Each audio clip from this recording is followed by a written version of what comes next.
are now go live. And it's thinking. Hey, we're live. Woohoo, we're live. And so we're live, but we're not live, as we're all gathered through the wonders that is the internet. As we are streaming via Discord. I've got my computer screen going live, so you can see everything on my screen if you choose to. You can. I do expect you to be in Foundry so that you can make dice rolls and move your character to the extent you want to. If you don't want to, and you'll probably have to remind me not to move your character for you.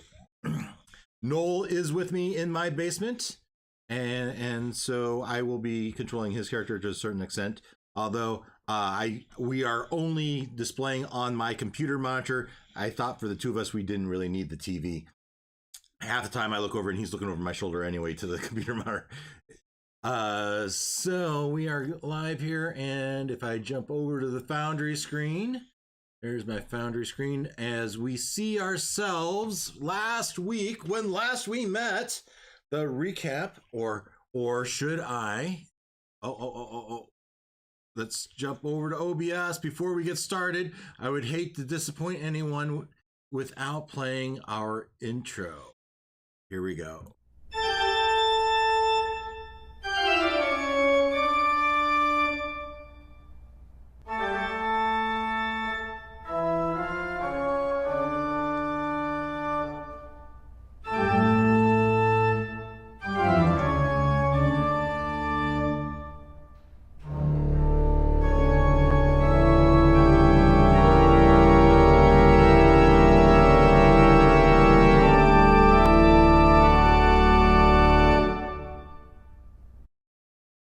Okay.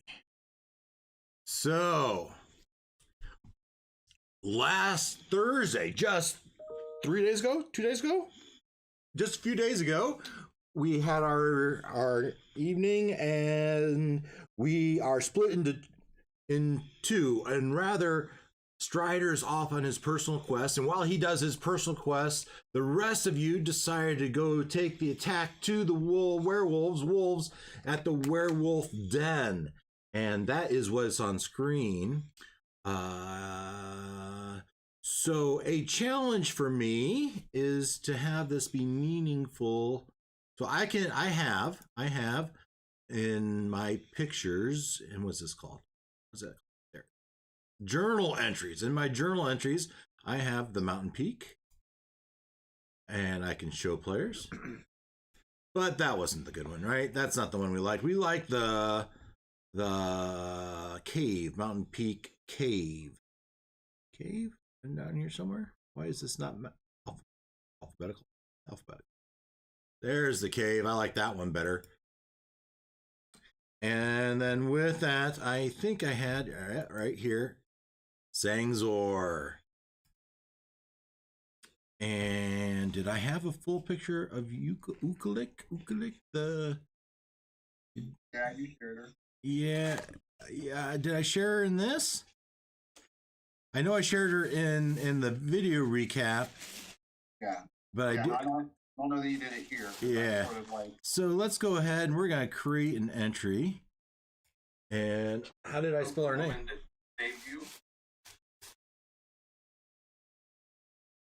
What was that, Glenn? The Eskimo woman that's named Stryder. Yes, that's right.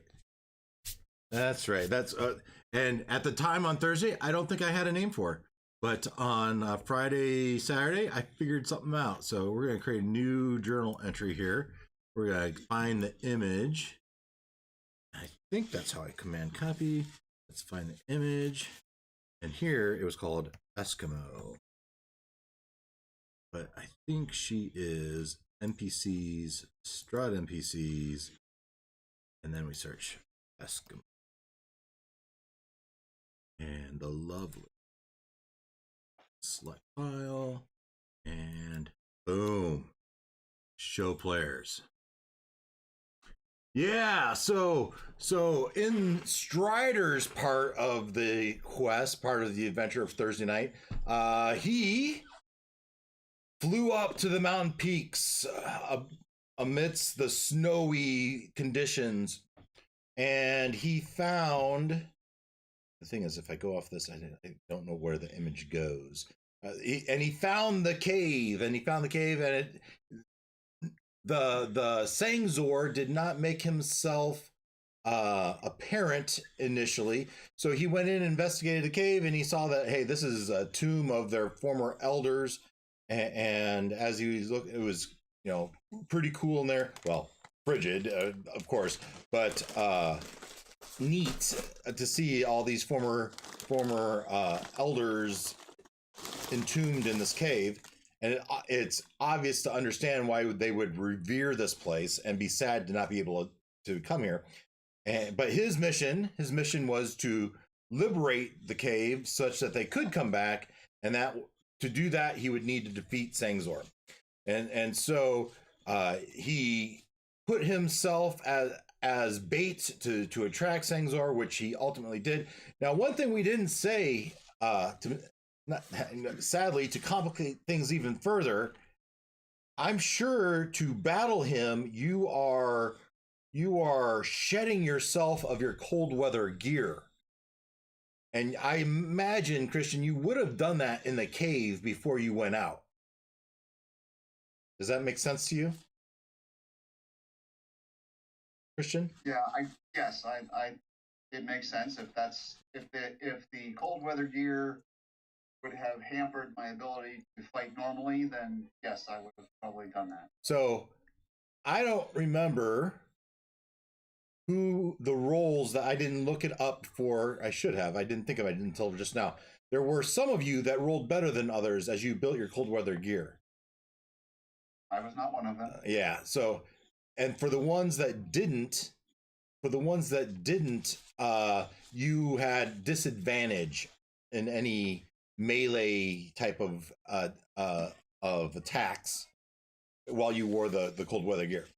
So for that reason, I think you would have thrown off your wolf cloak and stepped out into the frigid temperatures, and that's when you would have started to take on Sangzor. And you got off a flaming sphere before he hit you with his freezing breath, which froze you solid. And buying you time, though, was Verrinca's familiar, who bought you a turn, basically, while you move the sphere back to in front of you, between you and Sangzor, helps you, give you an advantage on your roll, and eventually, at least, you broke free. Unfortunately, that was the good part. The bad part was that was just in time for him to hit you with his charge attack, his ram attack. And that did some incredible amount of damage and basically put you down. You passed out, and then the next thing you knew, you're waking up in the I picture this girl. Do I still have her up? I have to bring her back up.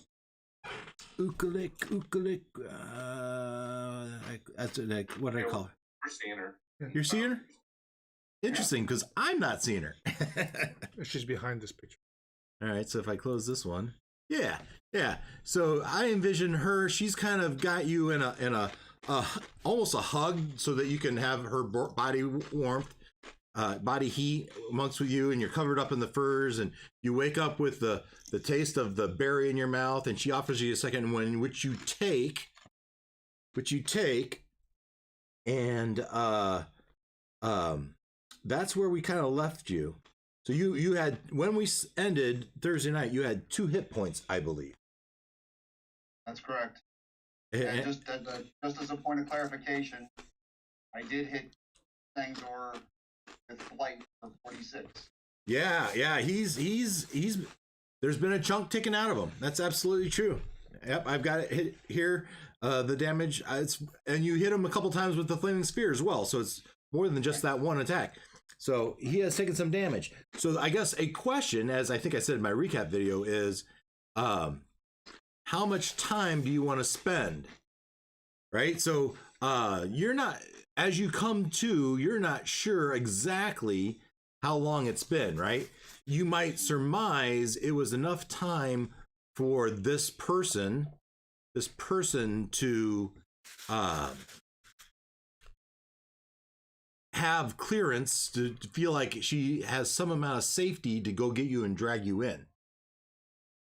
So it's not been seconds, it's not been maybe minutes, maybe 10 minutes, it might have been an hour.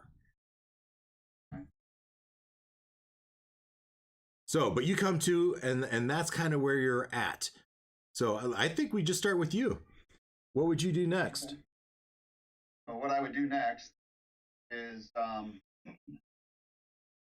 would seek this, if she's feeling safe and we're inside the cave, I would assume a distance that puts us, I mean, it's not like Sangzor pursued us in, apparently. So trusting in that, Stryder certainly is not feeling great, and so I would seek to exercise a short rest. Okay. Execute a short rest, which does several things for me. It gets me my wild shapes back, and with my natural recovery, I can get some spell slots back, which is a feature that I have. My cool feature traits. Nice. So I can execute that. That would get me. That gets me 2 of my spells back, and I didn't spend that many, so that's awesome. So I'm going to claim those, and then I guess the other thing that I definitely want to heal myself to some extent. Yeah, you have hit that. Now a short rest gets me an opportunity to get some hit dice back as well. I guess you'll have to tell me what the limits are. Yeah, so normally you can use hit dice to get hit points back. Right. So normally you don't get hit dice back during a short rest. You get hit dice back during a long rest. Right. I'm not saying that. Well, I'm saying spend hit dice to get some hit points during a short rest. There you go. Yep. Right. But what I need to know from you, Dave, is if I do that, am I still able to cast a Cure Wounds on myself in addition to that? Yeah, it's a spell. Cure Wounds is just like any other spell. Okay. All right. And that's where I'm at, and that's what I'm doing. Let me.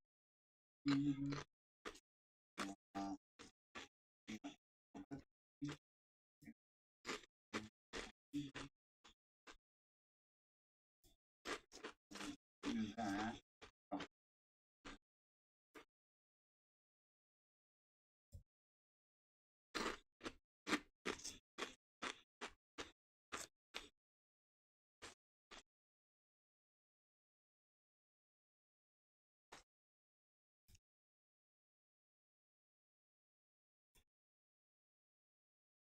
Those kids are so high energy. It's like, so we have a 5-year-old, 6-year-old here, and it's grandparent training. Not that we have any, not that we have any line of sight to it, but Whose kids? Our pastor's kids. Oh. We had a bit of a situation that happened after church today where, as a group, we figured out how to handle it, and part of that was we were going to watch their kids for a few hours. All right, so Okay. I'm trying to work through the application of the hit dice under the short rest button. on D&D Beyond. Yes. And so I'm in there. I've clicked short rest. It says okay. And then it says, okay, here's your hit dice. It gives you X number of slots that you can color in, right?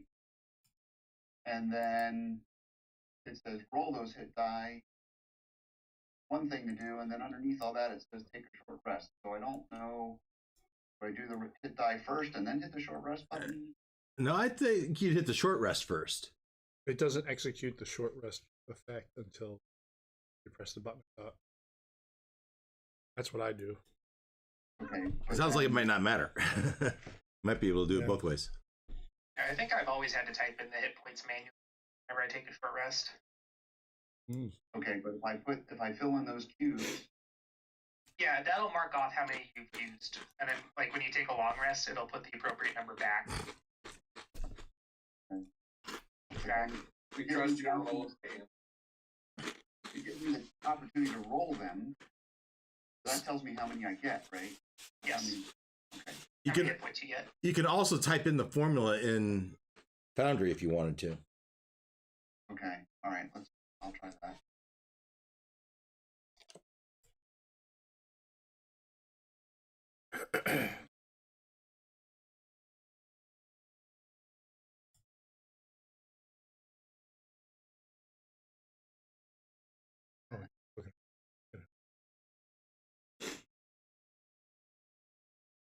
Okay, so there's that. That's awesome. Helps. Oh my goodness, nice roll. Yeah. Today. All right, and then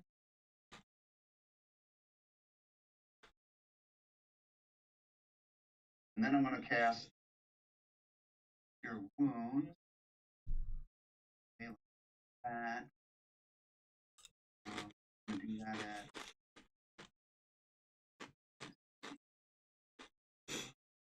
let's not scrimp.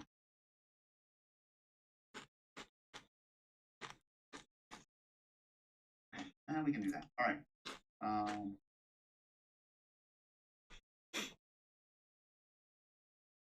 That one is. And I'm gonna do a third level cure wounds. Oh.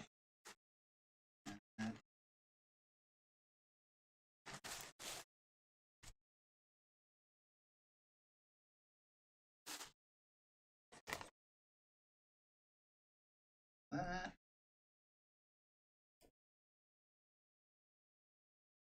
Okay. All right.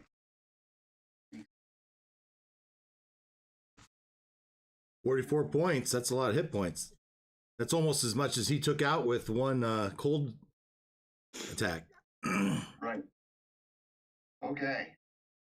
So I've taken my short rest. I've reclaimed my spell slots. I have the other thing I did. Oh, reclaim my wild shape. And I've healed myself to something that's a little bit more robust. And that's all to the good. Now the question is, where do we go from here? Yes. Indeed. Are you back to full strength? No, still a ways down, but Did you use all your temporary hit points? Or your, I mean, what do they call those? Hit dice. Hit dice. Yeah, I would think you Well- better be at full strength before you go up against it again. right, I hear you. If you got any more hit dice, use them all. All these voices running through your head. What would Verrinca do? What would? What would Gloin say? Okay. I'd say, what the hell are you doing up there as a person? Yeah. Is it worth it? You're gonna die. Yeah. That's the voice of Eeyore. Yeah. Okay. What about her? What can she do for you? Is he? We're all gonna die? There we go. There.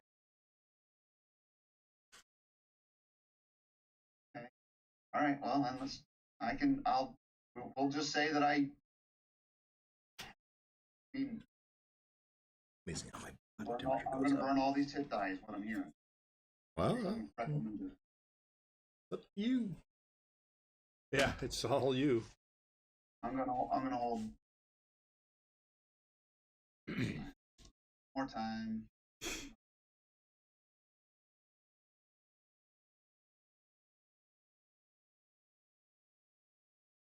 Right. Take that many more.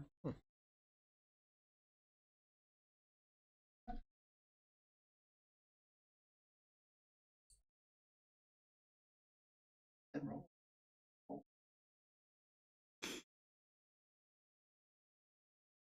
Gosh. 9. 1d8.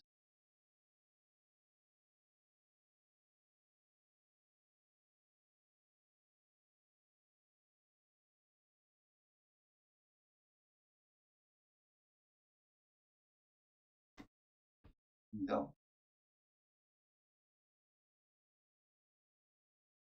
That's more hit dice. Yes. Nice. That.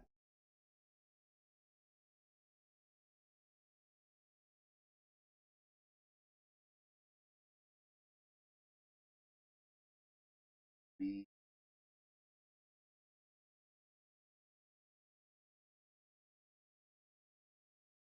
Wasn't there something about aid? Yeah. If you regain, Yeah, so I'm looking, and I think your maximum hit point should be 76, right? Instead of 66? Correct. I don't know why it won't show it that way for me, but well, there's the override max. Let me try that.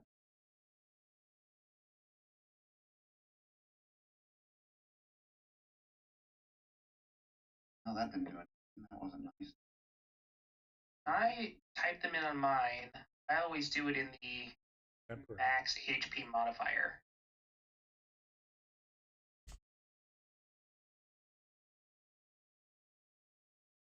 Now it's not letting me do anything.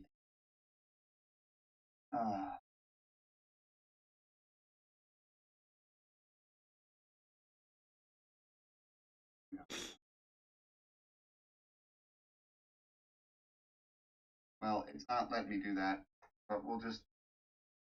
You'll know. I've got 70 available to me. 76. That's much better. Definitely a little bit more. What's this? Okay. So now, having spent nearly all my hit dice and large wounds, I guess I'm in better shape to go look for this furry clown again. Now, bear with me. I want to look up that.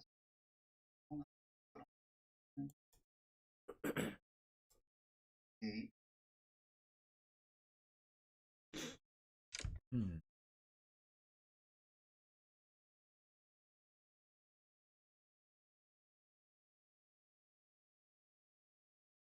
Now that was a whole. So I guess I've taken this short rest. I guess am I allowed to cast additional? Guess as many spells as you have slots you can do. All right. I'm going to make my way back to the edge of the entrance of the cave. Okay. And very first thing I'm going to do is I'm going to cast Warding Wind. Yeah. Which creates a strong wind circle around me, 10-foot radius. It moves with me. I'm doing that, and then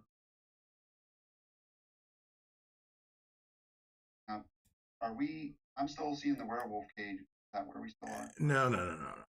So I've popped out many things here.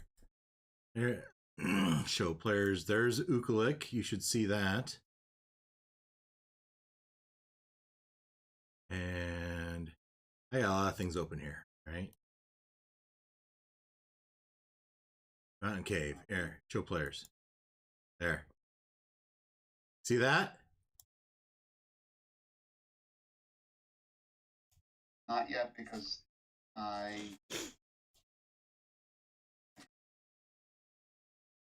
That's fine.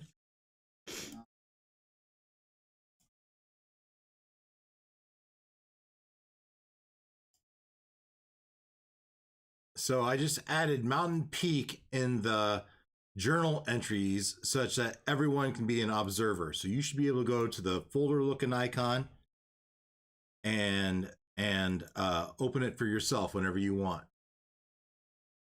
Yeah, I just have to get Foundry fully back open again. At the moment, it's not. All right. While you're doing that, we can flip back to the other group. Absolutely. All right. Meanwhile, back at the werewolf cave, wolf cave, it is Olok's turn in initiative. Looks like you have one wolf right on you.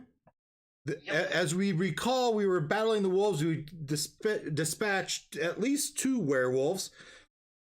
And these are hardy wolves, but we're not quite certain. We're not quite certain if these are werewolves or not. As the one, other than the 2, none of them have reverted back into human form. However, you have one on you. Oh, at some point during the battle, there was a whistle. I would almost call it like a dog whistle, type of thing. They all perked up, looked back, and most of the ones that could turned around and ran back deeper into the cave. And the rest of them we had killed. Well, there's one right in front of you. I don't think you'd killed that one.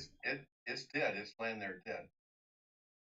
I don't think so, because I was debating taking an opportunity attack from Yeah, it. there was one that was killed right there. And then They're there's the glowing 2 killed. stuck in the it. web, Yeah. and the 2 that broke out of the So web. this one, there were 2 out there, right? And I'd moved one off the map. Yeah. I still have this one as up. Yeah. It's sparkling. That's what I remember. And then these 2, I think, did they just break free? Yes, they just got out. Yeah, they used the movement to get out. They broke free and just got out of the web. Yeah. So, but it's Olok's turn. All right. I'm going to take this fancy wand I have here, and I believe if I throw it in this line, I should be able to definitely hit So you're going to that throw your and wand. that one, and I might be able to get that one as well. All right. You said the words throw your wand, and I'm sure that's not what you meant. Oh yeah, no. Throw a lightning bolt. Oh, well, that makes a little more sense.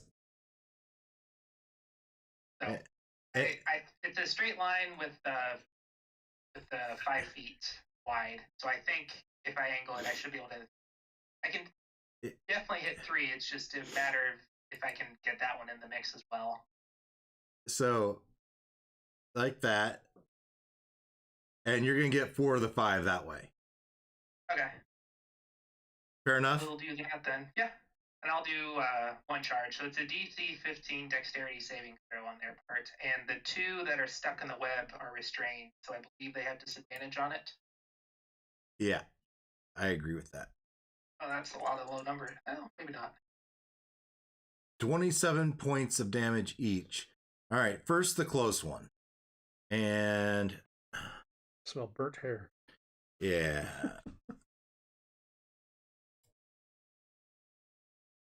Dexterity's +1. 12 is a fail. Nope. Yeah, he's dead.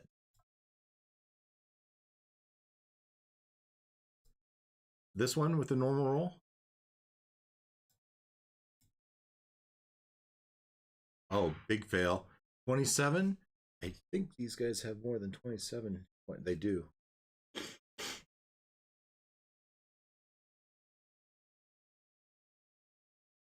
Now he looks like a chupacabra. All right. With disadvantage, can I hit? If I do that and I do plus, no, I don't want +1. I want to roll 2. Advantage, disadvantage. Roll. So I think there you go. 6. So he's gonna fail and take 27. And the last one. Do. All right, nice, very, very powerful. All right. So I guess the next question is, does the wand still work for me? I'm guessing it still does. Yeah, so You won't know until you try it again. it has charges, right? Well, yeah, but it stops working if I kill certain people. Oh, yeah. So none of these revert to human form. All right. That's what I was thinking. That's a I'm good going point. I'll work my way across up to these guys.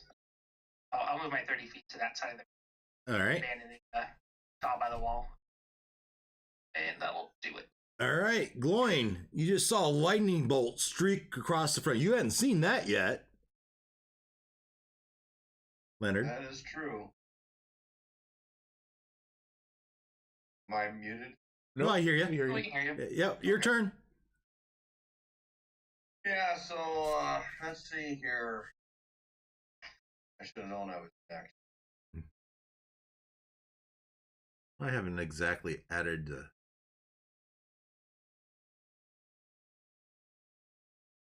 What am I going Who's Can ne- you show who's us up the turn next? order, Dave? Yeah. I'm not going to add it to Foundry because I don't know how to do it quickly.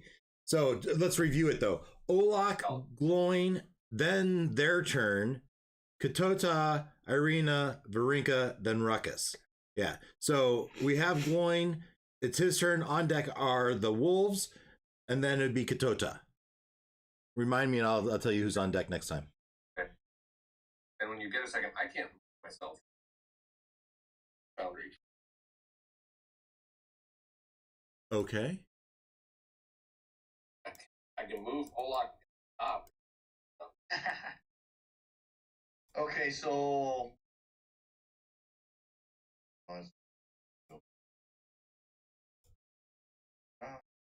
damn.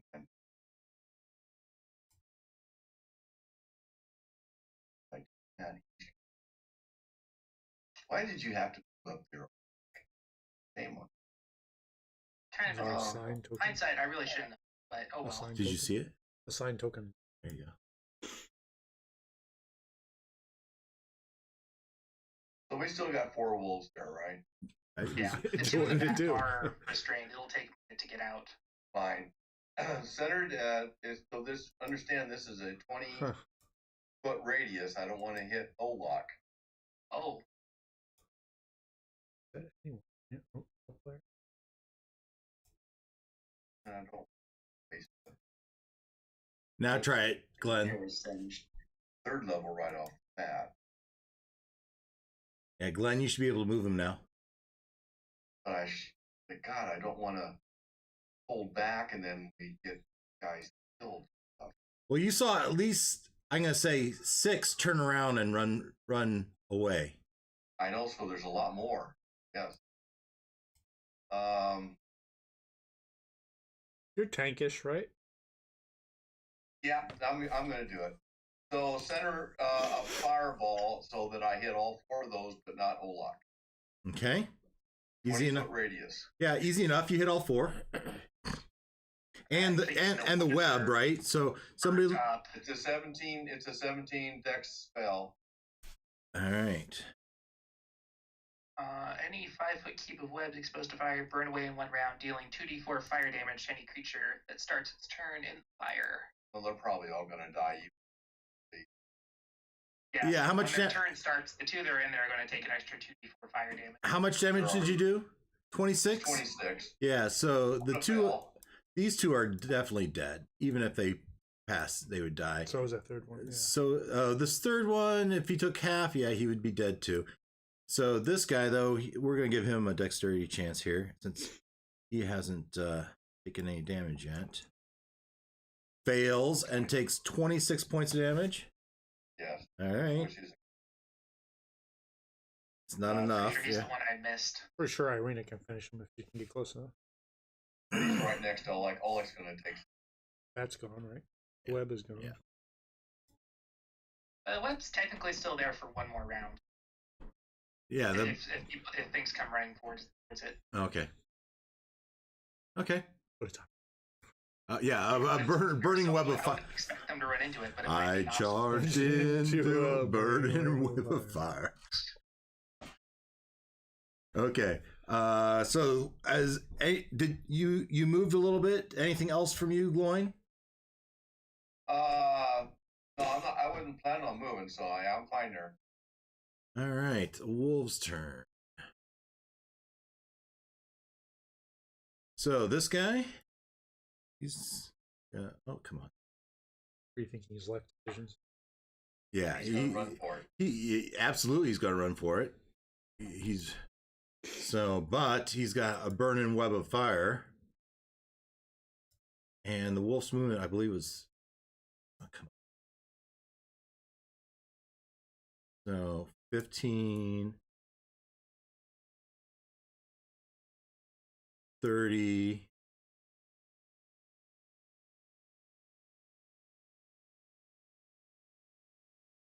So another 30 gets them in the gray. So I need to look up real quick what their movement really is. 40. Was it 40? Yep. So I thought that was a lot. Like, we're never going to be able to keep up with that. well, you guys are super powered.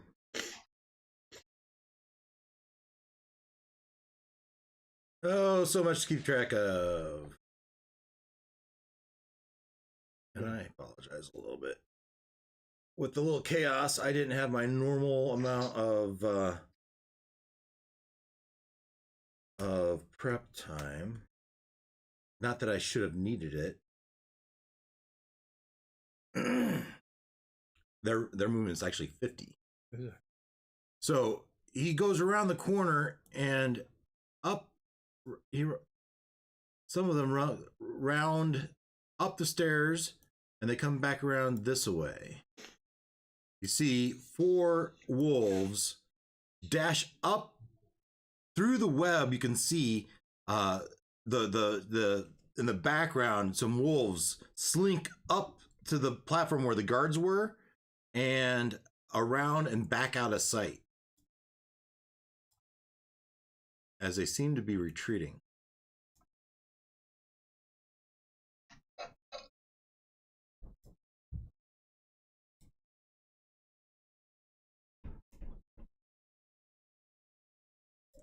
All right. And we're back to your turn. And by now, would we say that the web's done, or should I leave it there? I think technically it sticks around until Your turn? beginning of Glenn's turn. All right. You can dismiss it at any time, though, right? Not the fire. Once he lights it on fire, it's got to go out. You can't dismiss the fire from his You fireball. dismiss the web, though. Whoever had the web can dismiss the web, yes. Yeah, it's a concentration spell, so I can stop concentrating on it. I assumed it was like a physical option. Yes. It is Kotota's turn. Irina's on deck. I'm trying to remember, is this my first turn or second turn? This is your... You had the turn you did it, the next turn, and then this turn. What did we do last? You did something that produced mushrooms. Yeah. You twinned something because you took out one of the ones that was next to me. Yeah. I twinned. I don't remember. Anyway, it still don't really matter. I am going to try to push myself towards. All right. And so let's do a we're going to roll 1d10 where 1 is north, and then you have the hours, right? And then 7, 8, 9, and 10 is going to be the direction you want. Okay, so you want a 1, 7, 8, 9, or 10. Anything else, and you push off the wrong direction. All right, 5 doesn't make sense, so we're gonna go the opposite of 5. So you kind of you float out. Oh, let's grab you. You're opposite of 5, so you kind of push out to here. Now give me a strength roll. How long does the levitate last? 1 minute. Oh. This is why I was counting the turn. This is my second. So this is a percent of your movement. 18. So you get most of your movement, which you may not have wanted, right? Oh, that's good. You didn't quite make it to the burning web of fire. All right. Does that make sense, Wes? Any complaints or? Sure. All right. So you push yourself off, and that's where you ended. Let's open up the screen a little bit.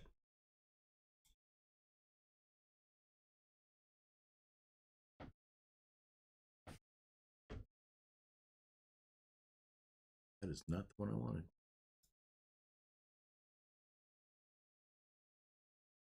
from there, and you could probably see all the way back to here. What's the dotted line? And then what's that? What's that dotted line?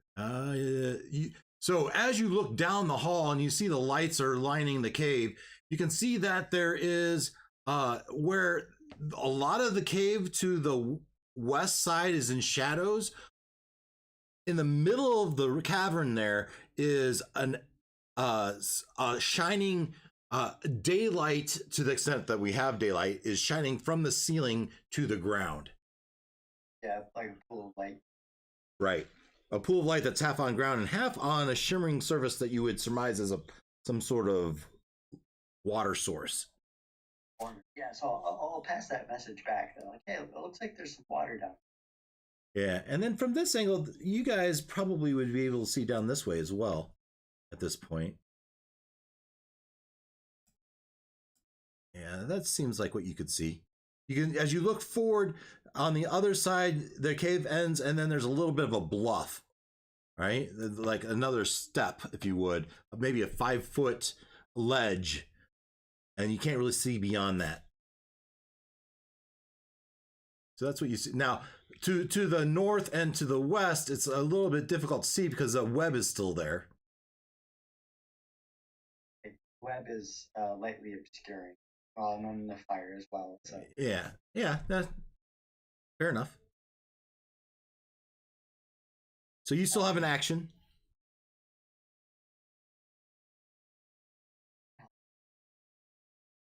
I would say you don't have a way to move anymore without assisting. Right. No, really moving, and I'm not going to. I can't imagine I would be able to really make out these wolves very well. How about we take the action of, if someone runs past you, you grab onto them to be towed. Sure, I like that. Okay, and then then we move on to Irina. She looks over to Verrinca and says, "Which way should we go?" Follow the smoke smell. The smell of burning hair. I think we saw them go off to the west, to the left. Would you agree? Yeah. But the web goes all the way across the path. Who cast the web? Dismiss your web. I'll drop the web, which I think because it's concentration, I can do. And who had the illusion? But that's also me. That I cannot dismiss whenever. All right. But the rock is fake. You can run through it. All right. So she's gonna move and dash to here. All right, I'll do the same. That's mine. And I'll form an echo. You have it. Right next to me. Oh, the echo and I will both run up there. I'll dash. So the echo will end up behind me. That's you. Yeah. That's yep. And echo would be where? Probably just a little bit further back. Yeah. All right. So that's Verrinca's turn. We have Ruckus, then we're back to the top of the order with Olak. All right. Ruckus first. Glenn? Oh, sorry. Easy. So I start back to the top of the order. Ruckus will move up to top and try to pull him down to the ground. Well, he's only floating an inch above ground. Yeah, so what if I try to put him back, Like- pull him down? 6 inches. Yeah, 6 inches. All right, you pull him to the ground and he kind of bounces. So he's not. If I let go, he's good. I got. Right. That's my ruling, unless somebody has something different. Okay. I think that's fair. What are you doing? It's like pushing it underwater, right? What's that? It's kind of like pushing something underwater. Okay. I'm trying to help you stop being a balloon. Just give me a toe. That's all I need. Give me a toe. near the wall. We say this is gone now. Oh, we tried that. Well, yeah, I guess I could give him a And he little told shove. us the rock is all fake. So, Although I guess he would just stay 6 inches away from the ledge. Well, it's vertical move. Vertical. And sort of laid out hands. Yeah, I'll give you a little shove towards that ledge. Hopefully you can grab onto it. Okay, I'm gonna still say that's free action. That seems pretty simple. What you've done so far, you just you give him a little push, pull down, and you push him forward. That's not any more than trying to open a door. Okay. We've got there's torches here, so pretty well lit. So these Verrinca and Irina are running forward. Yeah, left. and that ledge is probably 5 feet high, ish. Well, can I actually see any of those holes from here? Probably not. It doesn't look like it. we can. I'd say Arena probably can. I don't know if. I'm 7 foot tall, so I'm over the ledge. Oh, okay. Yeah, so a 7 foot tall can certainly see it. I don't know if Olak can see it or not. We'll have to check that. Yeah. Okay. Then those maybe I will cast instant 120 feet, so I'll just do them kind of up in the air down that hallway, so here-ish, All right. just to try to be a distraction Sure. to the wolves.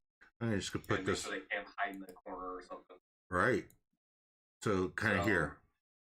3, 4 torch size light. Here is torch flames for glowing orbs. I'll do glowing orbs. Oh, or I can find them glowing humanoid. I like that even better. Maybe they'll come after it. So combine them into a glowing humanoid. Okay. What do they think of that? And I think you guys have seen me do this trick. You'll know it's fine.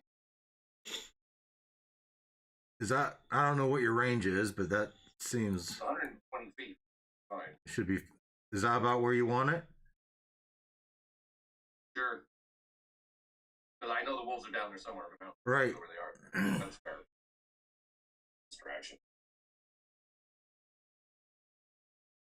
All right. Is that it? Yep. All right. We are to Olak glowing on deck. All right. I'll now work my way around. All right. And I will deliberately walk through the little spot where I have my minor illusion going to try to indicate that it's fake. Yep. Because it takes an action to dismiss it, and I don't feel like wasting the time to do that. Yep. You've communicated. Now, let's see. 15. All right. And you see the wolves, and they seem to be skulking along the wall. They look over their shoulder to see the dancing light humanoid as they retreat up the stairs. They seem to be heading toward up the stairs. All right. I will signal 4, and then try to indicate going up the stairs. Now, at least one of them seems to be worse for wear. Yeah, I'll take a pot shot at it with a firebolt. All right. The smoldering one. Yeah, the smoldering one's probably the one that was last because the other one started here. So That's a 24 to hit for 8 fire damage. 8 fire damage. Yep, that's enough. The one in the back falls. I'll change to 3 fingers instead of 4 fingers. All right. Anything else?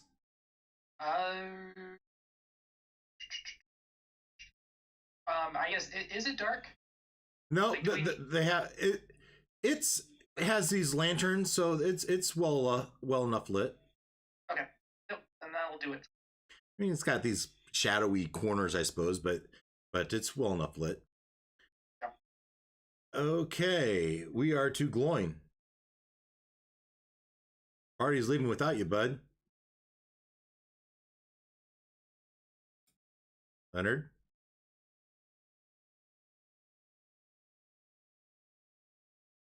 If you're talking, there you go. Yeah. All right. Okay. Back.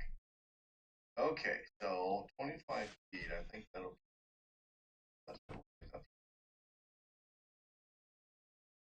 That should get me right about there. Now I'm a short dwarf, so I can't see over that 5-foot ledge. No, but you see the glowing humanoid figure in the middle of the cave ahead of you. So I will go ahead and, since I can't see nothing, I will go ahead and dash. And I will end up here, right there. All right. Yep, now you see him. But I've already done my action. Right, and you can see kind of more where this gray is, but it's kind of open. All right, glowing. The wolves, they continue to retreat. Back here somewhere.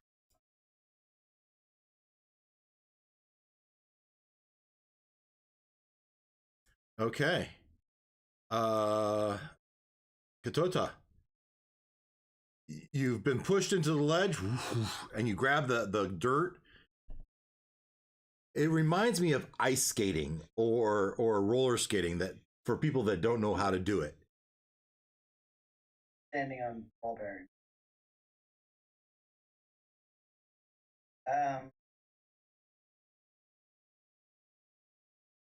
That Verrinca's. That's, well, you look forward and you see the one by Arena, kind of, you see this one. I don't know, how closely have you been paying attention? Well, my echo would be gray. Okay, there you go. The one in back is a little more gray. Okay, this is that guy. Right. Which has physical form, right? It is true. And you can touch it and hold on to it. But has a tendency to disappear and reappear. So my thought is to like try to push off towards Verrinca, the shadow, and then push myself, in Yeah. that direction. Yeah. All right, so Push me. you push your. I'm gonna say this is close enough that you push yourself into Verrinca, and you kind of then you push off, and so that's about 10 feet. I'd say you have another 20 feet. So you push yourself off. It's pretty hard to mess this up, right? So either you're gonna go this way. So it's either, let's give me a 1d6. 1, 2, you're at the north wall. 3, 4, you're in the middle, and a 5, 6, you're off to the left. 5, 6, so you're kind of more over to this side as you run into glowing. I imagine glowing is probably not paying attention. I just like. Again, like roller Grab skates. a hold of me and just, go where I go. Okay. I've got armor on. You should be able to grab a hold of it. Yeah, I was trying to think. Maybe you like grab onto your beard or something like that. His Just leave my freaking beard alone. his ponytail. I don't know. There if you go. Yeah. Grab a hold of my ponytail. You grab a hold of my beard and you'd be in front. No, that Oh, one. I guess so. Stop it. Stop it. Get your hands off of there. I got an idea. Okay. I'd say you still have your action. I'll just like hold a dodge. All right. And that was Katara. We have Irina, and she looks to Verrinca. Are we ready to go? It's go time. And Oh yeah. she will follow the wolves up. Gets her about here. And which she looks to the left and she sees a person sitting there with a rather large wolf under his right arm. And she looks back at you guys and points the eyes and points to the left. Oh, and and she stops and she looks that way. And she just takes her dash action. She takes her dash action to move here. And so she's mentioned that there's someone to the left and something to the left. And took some cover along the wall as we turn over to Verrinca's turn. So I will reach over and grab Ta, Yeah. and I'm going to throw him forward. All right. All right. Give me your strength check. There should be no strength resistance, right? I mean, 9 plus 3. 9 plus 3. As I picture you grabbing him and you kind of do a circle, a twirl as you wing him around and you kind of throw him. Now I need, let's give me a 1d6 to see where in this sphere you go. What'd you roll? The strength check was a 11. 11. Okay. 2. All right. You twirl around and you go wee, and then you get about there. All right. So now I close. I'm going to run and dash, Okay. and my echo gets. So your action was throwing him, right? right. All right. Oh, was that an action? No, I said it wasn't. I said it was like moving the door before. Right. So yeah, it was free. I made it a free action. And so then I'm going to make you regret that. I know. I said earlier we I we know. said it was a free action. And so 30. I'm going to run up to him. What's your movement? 30 or 35? 30. 30? So, yeah, I'm going to run and dash. All right. I'm going to get to him. So you at 20 feet? Right. Yeah, at Yep. 15 feet, you hit him. So as I get up to him, I'm now going to use my bonus action to shove him telekinetically And okay, you shove him telekinetically in the same direction we were going. Yeah. this way. Yep. All right. Using your mind powers. Yes. Give me your Directional well, this is your telekinesis, this is your arcana. and wisdom, intelligence. This is your arcana, so roll me an arcana check. That's a natural one. Natural 1. I love it. I love now roll me let's see. Looks like we have 1, 2, 3, 4, 5, 6. Oh, 6. Woo. Right there. And I am going to dash straight. So you've used 15 feet of your movement now. So you have 15 left from your regular Plus movement. another 30. Plus another 30. And where would you like to end? 45 feet. Above, turn it 20 degrees, a little bit more. There you go. So you run through the lights. Yeah, because she had already pointed something's down there. Something's so. to the left, and you don't care. You're going to make it to right there. Yeah. You And my echo will stay that same distance away. Kind of like that. Actually, he only gets 30, so he should be. Like that. Oh, it's gone. Yeah. Yep. All right, so that's my turn. Okay. Next in turn, that was Verrinca. Ruckus. All right. So, take a point here. Yeah, you are. So,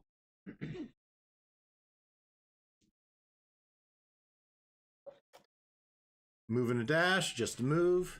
I think I need a movement check. 30 is only about there. That's a generous 30. And yeah. Yeah, I'll dash. Sort of close. We're about and wrong thing. It's there about. 30. Yep, I like it. Okay. Then actually, my dance lights are they stuck there? What's your dancing lights say? Bonus action. Yeah, I can move. Bonus action. Okay. So, I mean, you get to where you end up. You look off the side. You see the stone circle with the fire that's smoldering, smoke coming out. An elderly looking person sitting behind the fire with a wolf. The wolf. You can see he is aggravated and anxious to attack, but he seems to be under the control or being not physically held, but under the control of his master, if you would. But here haven't done anything. yeah, he's ready to go once his master says attack. Let's just say that. So you have. Where would you like to move your dancing lights?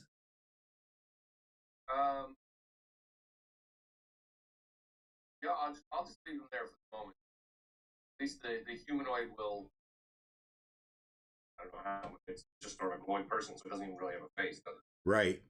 So, okay. Yeah, I'll just leave it there. Okay. Then that's your turn. Yep. Back to Olak.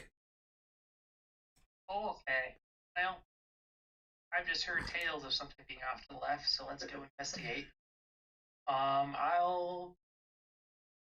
I guess I'll move and dash. Well, you get to here though, right? And then that's when you can look off to your left, and then you can make another decision. Yeah. I guess I'll up and I stay there. Right in fireball. Yep, I like it. Yep. Everyone's a nice fireball grouping. Yep. Well, Lloyd is still far away. That's right. Gloin would live. So, anything else? Move, dash. Nope. All right, Gloin, you're up.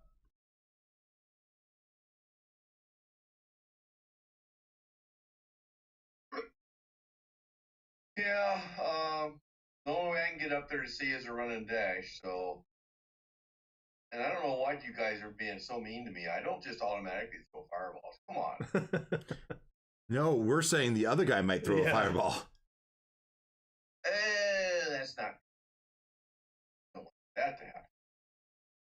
Well, you should run up in the middle of them, see what does happen. No, I don't. Oh, Maybe we could talk. Let's talk. You say that, and Ruckus looks back to you. There. I think I can get up next to Olak, and I'll just. Now we're in fireball range. Each other.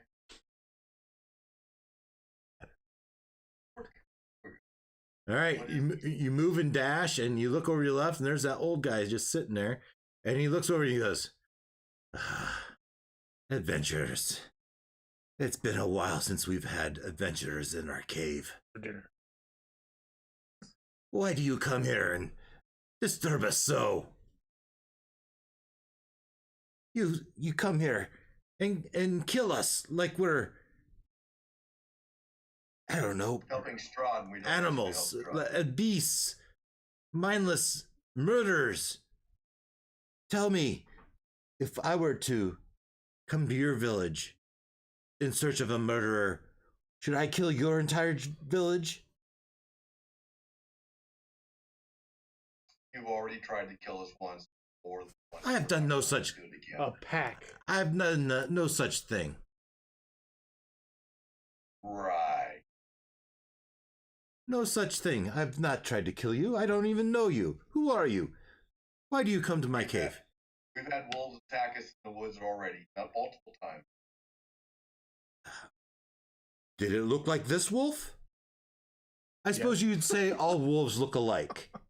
Yes. Yes. What if I said all dwarves look alike? Well, there you go.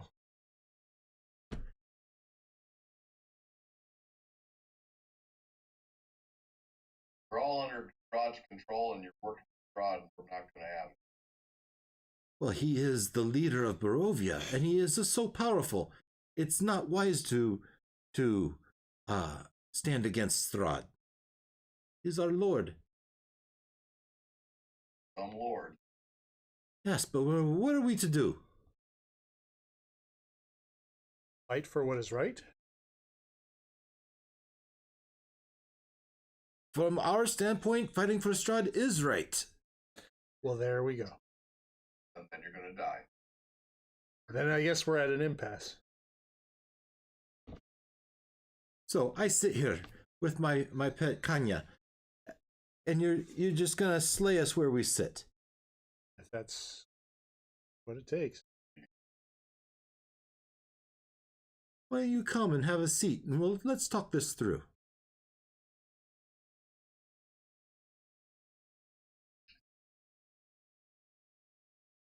Come. Are the rest escaping then out the back hatch or something? Yeah, right. Well, we could also ask, what about your werewolf friend here? again, I would say there are good people, there are bad people. The same applies to the lycanthrope.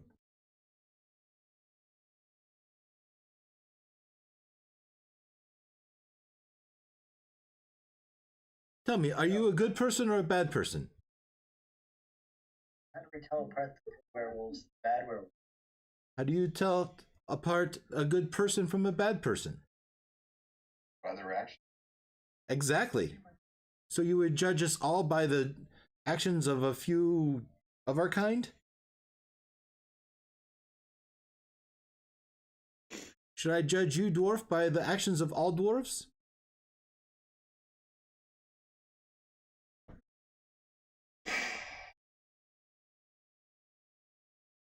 Come, sit. Let's talk this through. Not sure I want to get too close to. We can talk like Warmer by the fire. This might be a good I do time not to need switch, Strider's voice in my head. so we can think about Yeah. it. All right. Meanwhile, back at the mountain cave.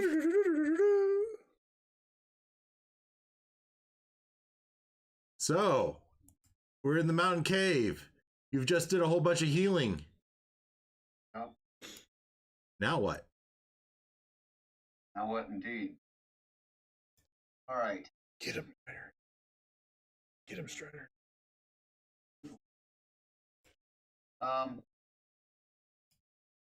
Okay, so I've got my warding wind circle up, and I'm gonna kind of poke my head out of the cave and look up to where he was perched above us before, above me before, and see if he has reestablished his perch up on the mountain. I'll say yes. He's back up there? He's on top. No, he's on top of the cave. Yeah, that's what I mean. Yeah, yeah. Back up. Did you want to talk to Nurse Betty at all? Well, that's a fair point. I don't know. Worth a shot. I was working on this.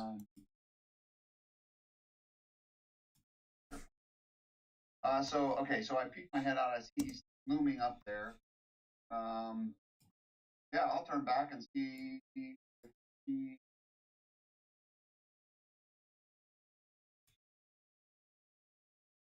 Okay. Common, Druidic, Elvish, and Halfling. And I will try to speak to her and see if she can tell me anything about things or any. If she knows anything about him, additional weaknesses. Tell me anything. And you look back and you see her, and she looks very concerned. This is not a surprise. So she's like, puppy dog eyes, looking at you, like concern. Are you really gonna go? She exudes this thought of concern for you going back outside, right?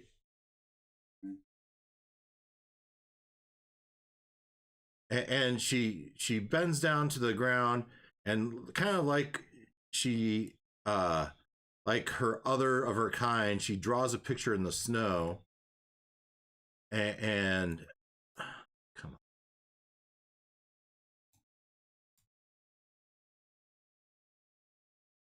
Select file, and she draws this picture.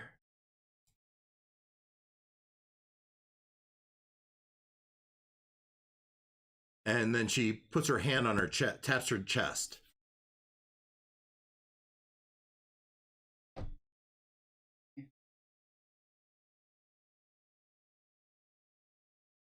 No. And she goes, Ukalik.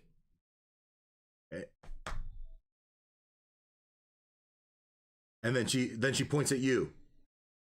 And she has a puzzled look on her face. Ukalik. And points at you. Oh. So I'll touch my chest say Stryder. Stryder. Uklik. Stryder. And then she points outside and says, Sangla.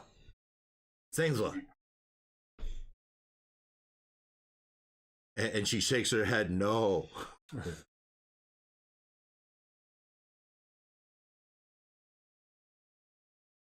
and she lifts up your cloak, and she moves to put it on you.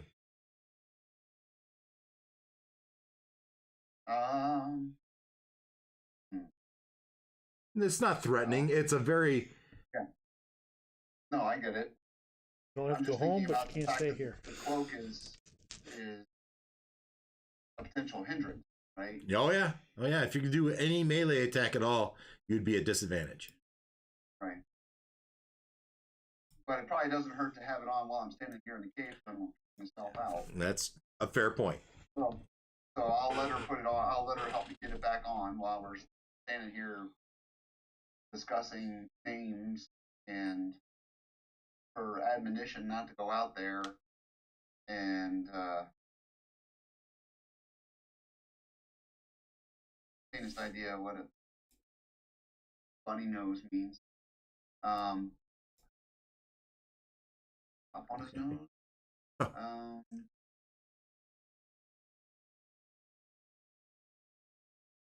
Okay, so I'm noodling on this.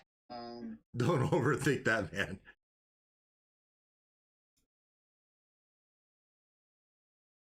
Oh yeah. 20, 12.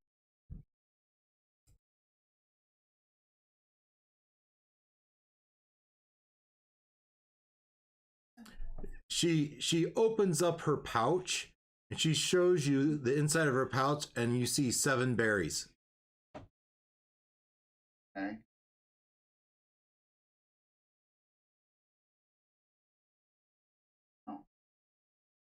She's also telling me not to go out there.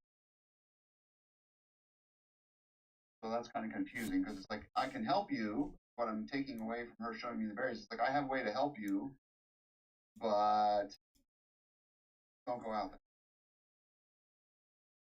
there. Oh, she's showing concern for your well-being. Yep, I get it.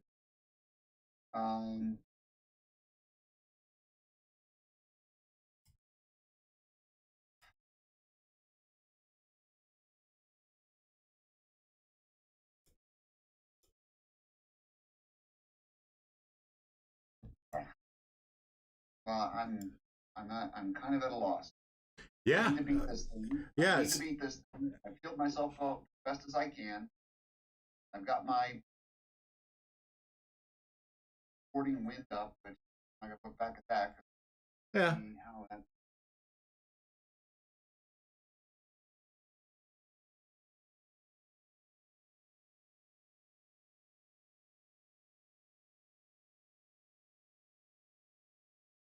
You do you, man. She's just showing you concern. I'm not trying to talk you out of anything. No, I get it. You poke your head out, you look up, and you're just getting far enough out of the cave, and you look up and you can see the underside of the chin of the goat, as you know he's just waiting for you to come back out. Right. And so I'm trying to remember, this cave does not have like a back entrance, right? Correct. There was the water pool. It is a true cave with no other exit. Correct. That's correct. Okay.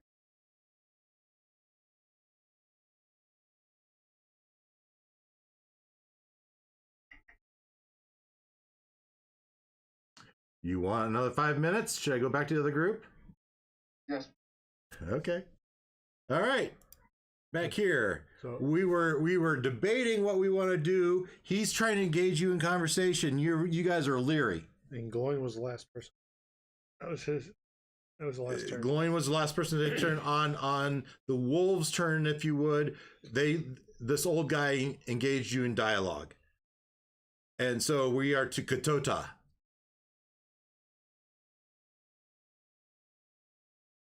And you're kind of floating out and Yeah. You could probably use a staff or something to push off a wall. You have a quarterstaff. There you go. You should be rolling yourself around. Think about that. Good point. It was more fun this way. Like, He says, "Come, let's talk this through." yeah, sorry. The fire's See, warm. I'm levitating off the ground. I can't come over to you. Wish I could. Have your friends pull you over. Sit in front of a warm fire. Doesn't sound like they want. Certainly you guys are cold. Come, sit by my fire. What would you like to do? Oh. You make me decide now. It's your turn. You can pass. Yeah, I think I'm gonna pass. All right, you take the dodge action the best you can. Dodge action. Yep, Irina. And she looks to Olak that's standing right there. Are we really going to talk to this guy? I feel like we should push deeper into this cave. He seems to be no threat. I wouldn't count on that.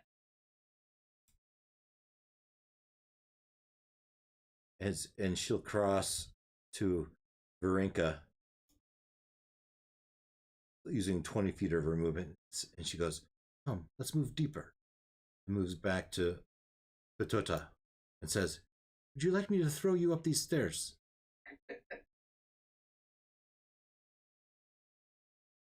Katota? It's dangerous. Well, here. Hold my hand and I'll drag you up with me. Okay. 5, 10, 15, 20, 25, 30.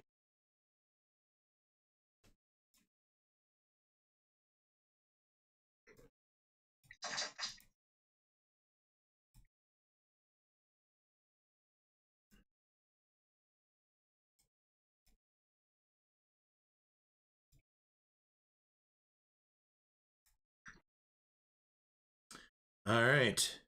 And so she's used her move and dash. And we are to Verrinca. So I'll tell him loud enough so everybody can hear. We're going to go deeper into the cave here, and we're going to get rid of these werewolves and wolves. Since you seem to be wise and at peace with the world, you best not be here when we leave, when we come back. And I'll go up the stairs. And he'll just say, "Fine, but you understand for every action there's consequence. I understand and you will understand."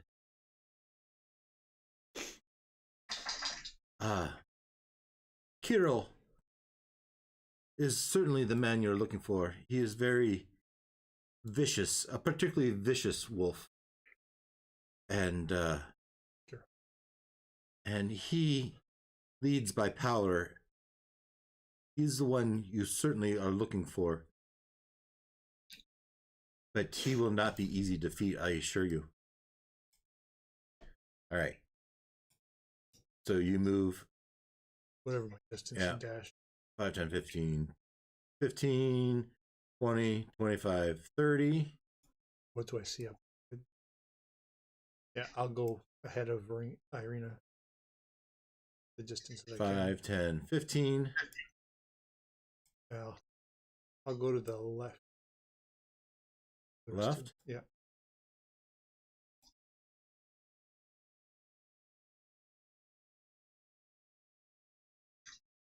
And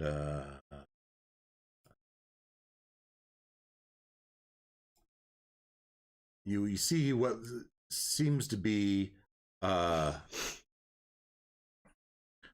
bedding chamber, right? A nest, if you would. Come on.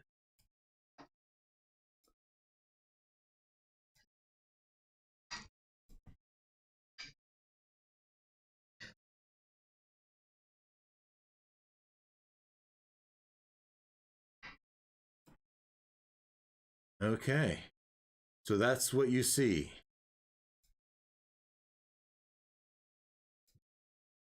And how many do I see? 2, 4. You see 5. 4 wolves, a humanoid, and you are not entirely sure Yeah. what's behind them.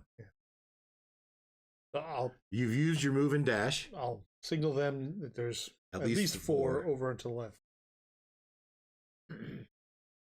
All right, that was your turn. Yep.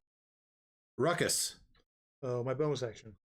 All right. Summon my echo next to me. Yeah. So, pretty much the party's charging up the stairs. The heck with the soul guy. That's what you've heard. But what did he say? What did he say the name was of the guy we were Kiril. looking for? Kiril. Hero. I should, I've been playing this off cuff here, but there is actually descriptions for these areas. As I noticed the 3. Let's just make sure I didn't miss anything. A 5-foot high stone ledge overlooks this large cave, which has a smoldering campfire at the far west end. Floor is covered with gnawed bones. And then the rest is conversation. All right. And then you moved up to this area of 5. A maze of torchlit tunnels and caves expands in front of you. Bones lie strewn upon the floor.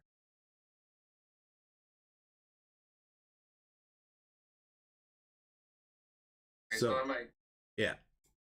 call to the old man. How do we know this Kiril? How we recognize it?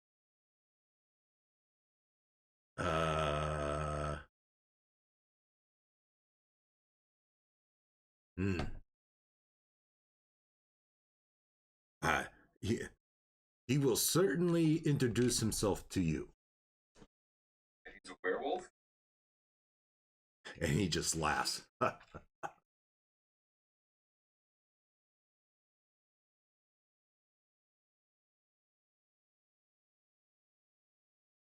you ever say his name? No, I don't think you did. Yeah, I want to do a perception if I think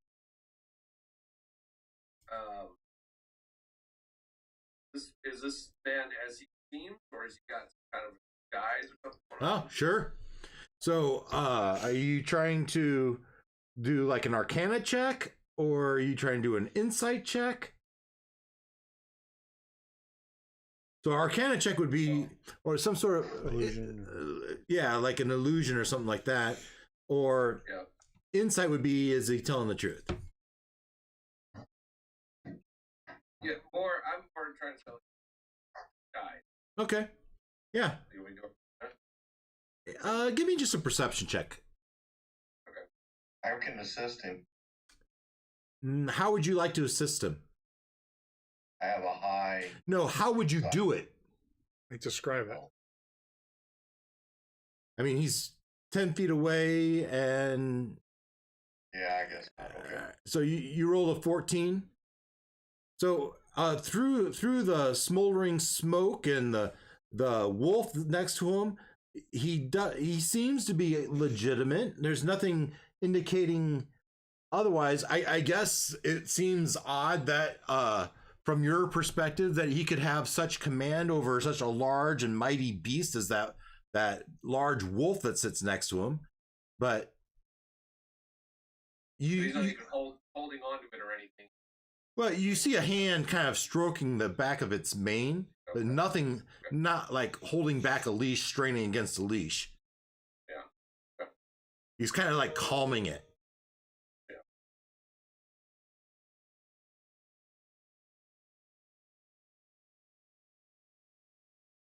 So, Your action was to really concentrate on him to see what you could discern.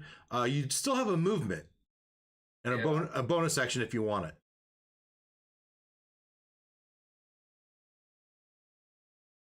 Right. You know what? I'm gonna move here with 30 feet.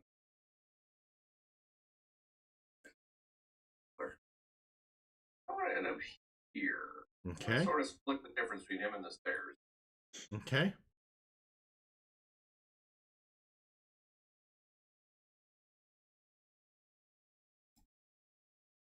Yeah, that's cool. And I'm still facing. All right. And you have your bonus action if you want it. I'll send send my glowy figure first up. All of it. Okay.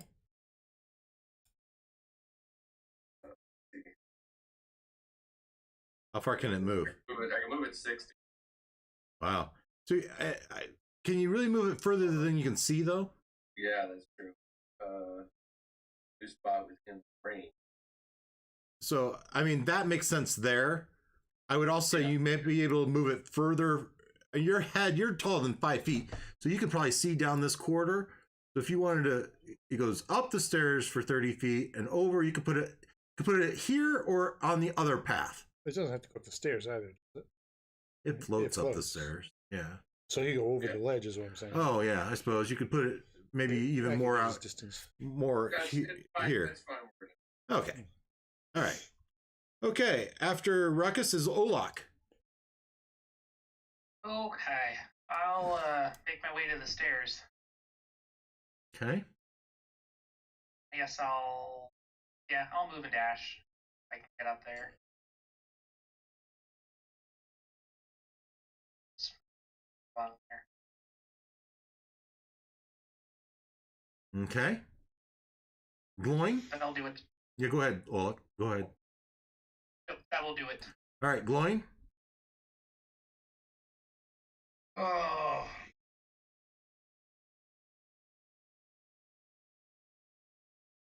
Yeah, I guess I will go upstairs. That's a move.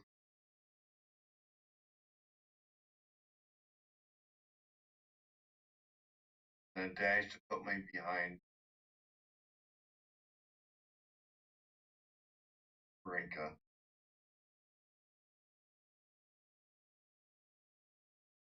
That's all I can do, I think.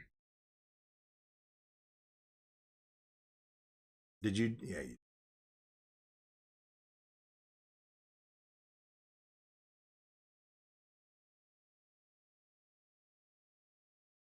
Yeah, so I moved and dashed. Okay. Their turn now. All right.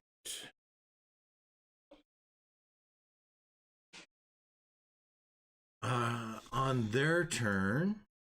Jealous.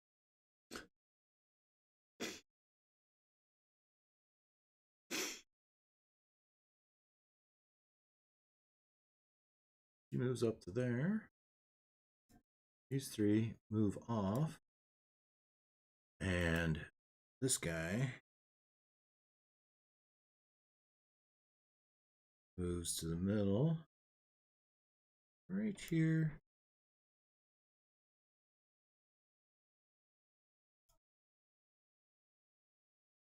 All right. So 4 wolves run off. The big one stands in the middle in a kind of a guardian growling, ready to attack stance. And that's what they do on their turn.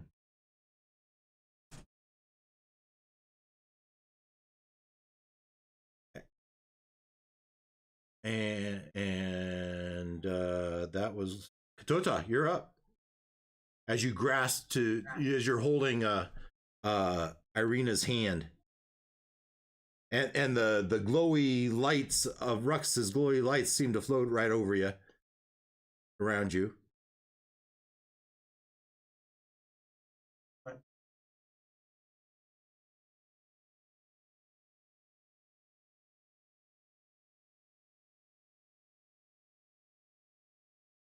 I am going to. Do you think this is the group?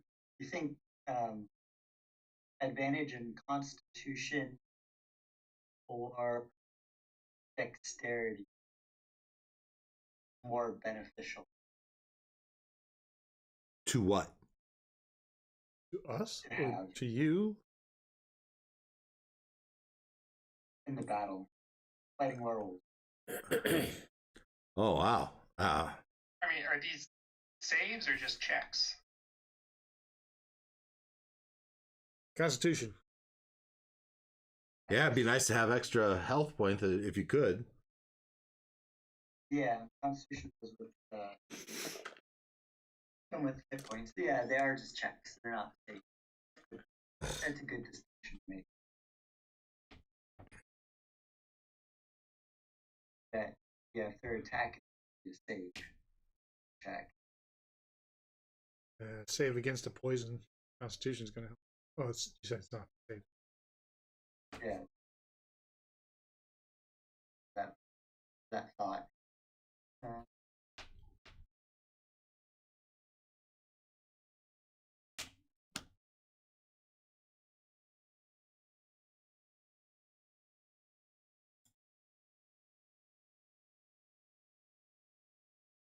I always go with the classic. Yeah.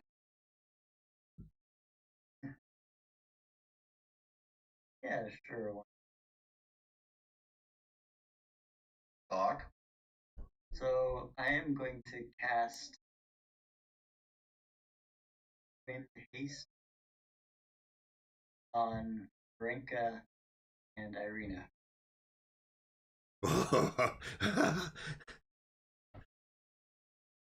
Fantastic. Oh my god. That was a good idea. Irina's liking it. 2 tanks? Sure. Not much. She's hard to hit. Yeah. Okay. Creature within range. Target speed is doubled. +2 bonus P. Advantage on dexterity saving throws. Gains additional action on it.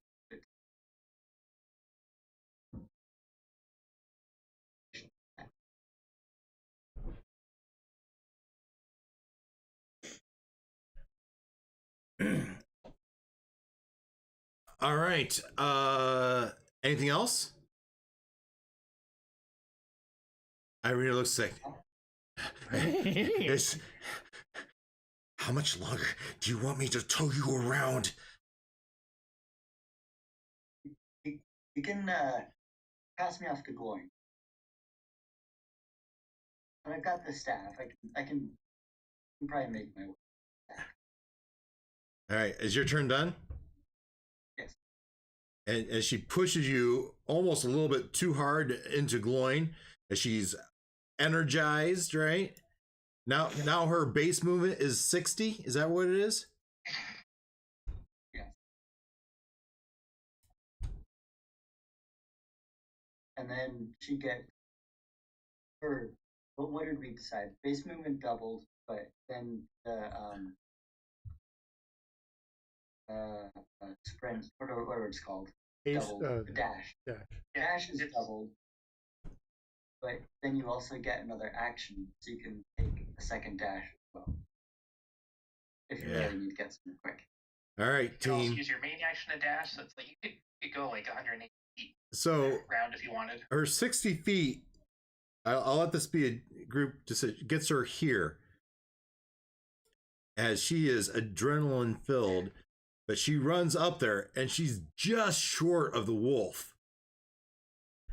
And did she see that woman as she comes around the corner? Oh yeah, she got here. She'd see the woman. Absolutely would. She might engage. And her that woman's held action is to attack her as soon as she sees her as a werewolf. Oh. So you don't see that she had transformed into a werewolf, all right? And makes her base attack. Irina gets like a +2 to her AC, right? Yes, which makes like 22, isn't it? With the shield. Yeah. So. And then she has the shield spell on the side. So.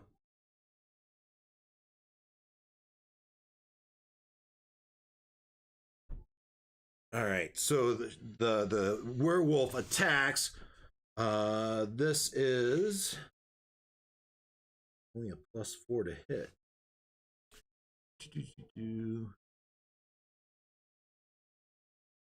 See, yeah, that was right. Plus, my screen's.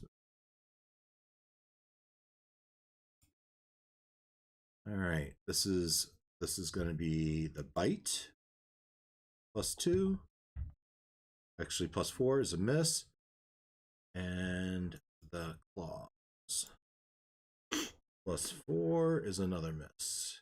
But she's engaged, right? And she stops there. And Irina gets to finish. Now Irina gets to finish her turn, right? And she only gets 2 attacks. Well, she has. I think she should Booming Blade. Her main attack, her main action. Yeah. And then if she has movement, actually, did the boots require movement? They might not. She might be able just to Booming Blade, use her hasted action to attack again, and then boots out of there. She only gets 1 attack per action. So. Why don't I see the Booming Blade? Oh. Spells? Yeah. Yeah, it's just a regular attack, though. Blade. It's all right. So she's going to make an attack with her sun sword. Wow. Right? Plus 10. Where do I see what she actually rolled? Yeah. So she rolled a 3. So that's going to miss. But she has an extra action giving her another attack. Right. So that's going to miss. And then she's going to roll again. This time she's going to hit with the 18. A total of 1. 8 points of damage. Yeah, she rolled a 1. 8 points of damage. So why does this come up to 27? It's adding everything together. Yeah, it shouldn't do that, right? Right. So you take 7 points of damage on that. Okay. She can use her boots to get out of there. Yep.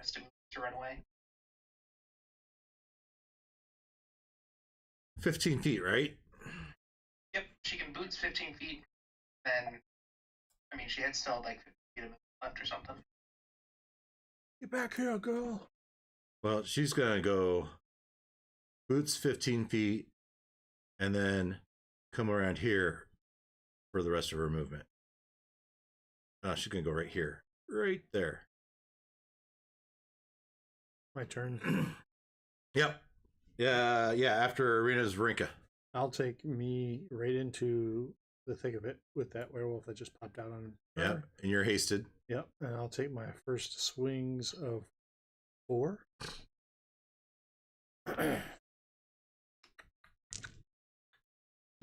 First attack, that's 20, unnatural. And I am swinging with Slave, so that is D10.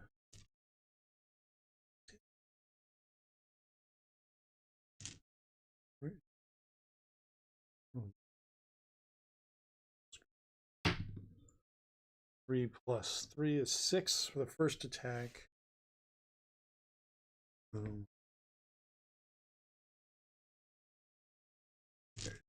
Right. Second attack. 8 plus 7 is 15. Yep. Uh-oh. 4 plus 3 is 7. 7 points of damage? Yep. This is all magical too. 23. That's another 9. So we're up to 16. Yep. One more roll here. Oh, let's count. That's 23. For another 6. How's it looking? You've heard it, but it's got plenty of life left in it. So then I will take my... I will bonus action. I will move my echo up to within 30 feet of me. And echo, it will always be parallel to me whenever possible. Well, then, if it moved with you, Okay. So it'll stay back 15 feet. Yeah, that's good. And I'll bonus action back to it. So you switch spots. Right. And that is my turn. All right.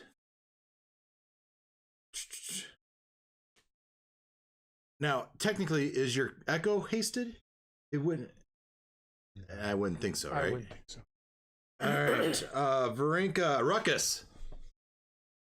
You hear a ruckus coming from the caves to the north. Yeah, so I was kind of hoping to talk to you guys more, but I guess my friends get in trouble, so. We're fine. You can continue to talk. You think so? I think so. Probably, actually. Okay. We'll call for help if. All right. I'm a lover, not a fighter. All right, then I will continue to. I wouldn't get any closer to him, though.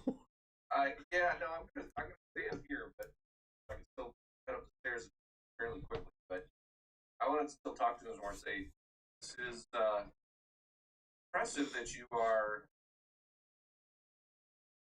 influencing that beast and have control over him.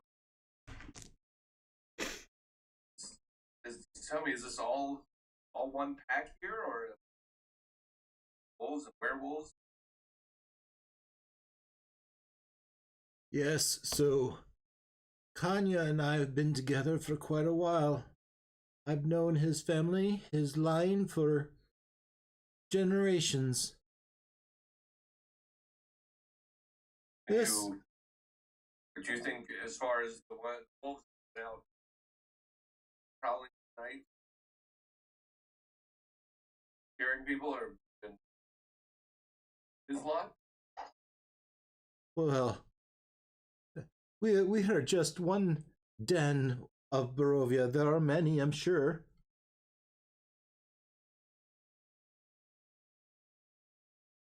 And what about you? Are you one of these werewolves yourself? Well, my days of hunting are long past. You still have that ability. That's why this wolf respects you. My wolf respects. We have a mutual respect. Do you respect your elders?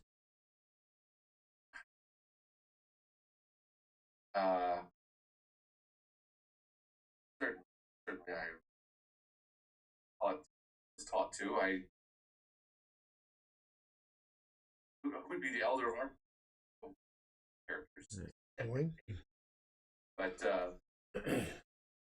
Well, Gloin as a dwarf would be long age, but so would Stryder as an elf. yeah.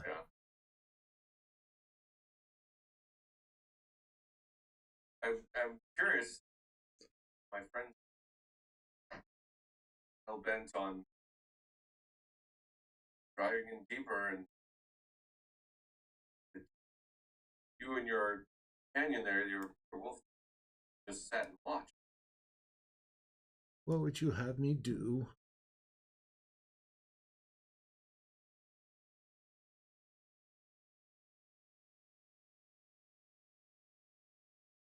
Why did you hold that wolf back from defending the pack?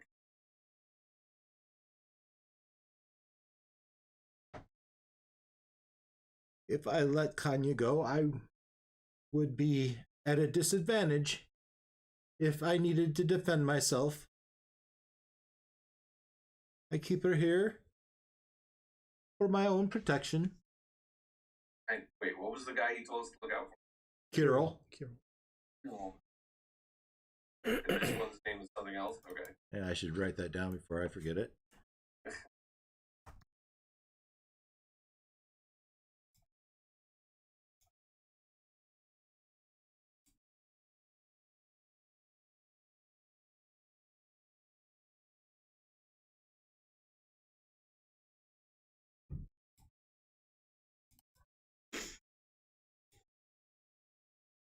Yeah.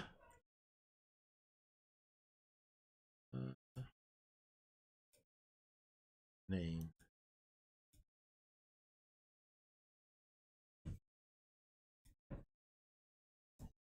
All right. So, as we said, it was we encountered packs of wolves in the woods coming after us. Local people, would you any wisdom you could share with us? Way to conflict with them in the future? Well, I would stay away from them for one. Stay out of the forest at night would be safe, would be much to your benefit. Stay indoors. And I would not approach them. I would stay away. That would be my suggestion to you or mankind. Generally, wolves prefer to hunt small game, not things that would strike back so harshly.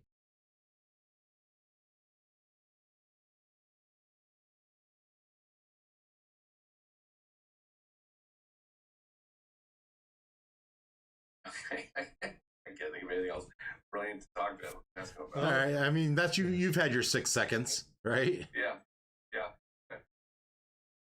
Okay. Yeah. And I'll move towards the stairs. All right. You start to back up a little bit. Oh. Yeah. Okay. All right. All right. That was Ruckus. Olak, we're back to you. All right, well, I'll move around this pillar to see what the action's about. Yeah. You don't quite see it. Another 10. You can see your companions have definitely taken the demeanor of battle. All right. Well, I can tell that Verrinca's echo is something at least. So. Yeah, you can see that. You got line of sight to that, I believe. Yeah, that's. I think I do, but. Yep, you do. Right. We'll just throw a good old firebolt at it. Okay. Oh, for not much. That's a 10 to hit. 10 does not hit. But it's a lot of damage. Yeah. The big scar of blackness on the rock just to Verrinca's right. All right. Yeah, that will do it. All right, glowing.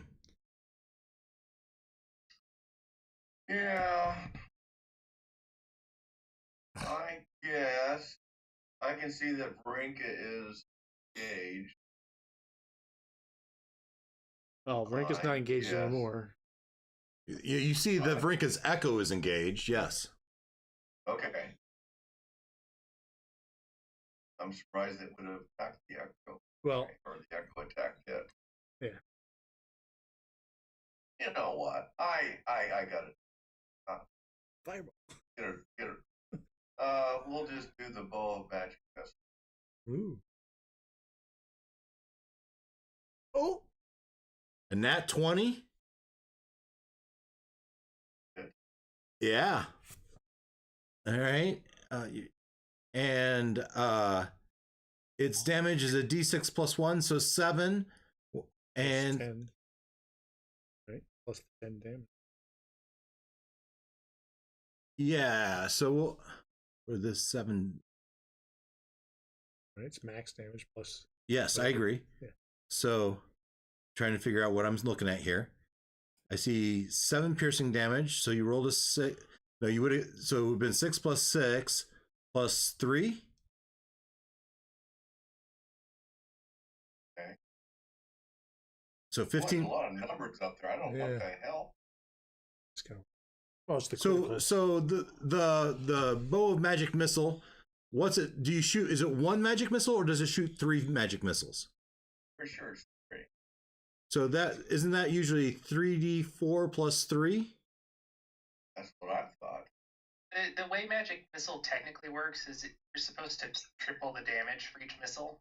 That's what all the programming is done for. That's not how anyone actually plays it, though. All right. So if we take And that's why there's always a discontent with what we think is happening. 2, Once 3. Once a long rest, you can fire 3 magic arrows at once, and a magic plus Dex force damage. Oh wow, I rolled better. 14.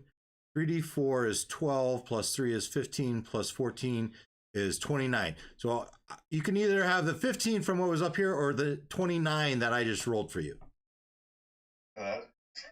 Gee. Let me think about it. All Yeah, right. I'll stick it with the lower number. Unfortunately, that's still not enough to put it down, but it is looking bad.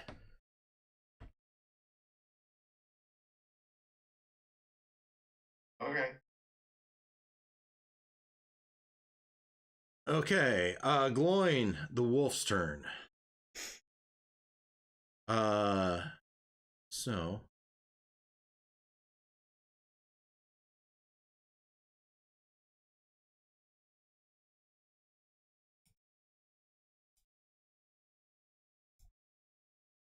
she disengages. And takes an opportunity.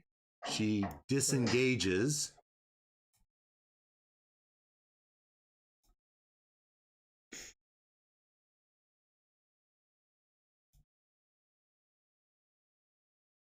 All right.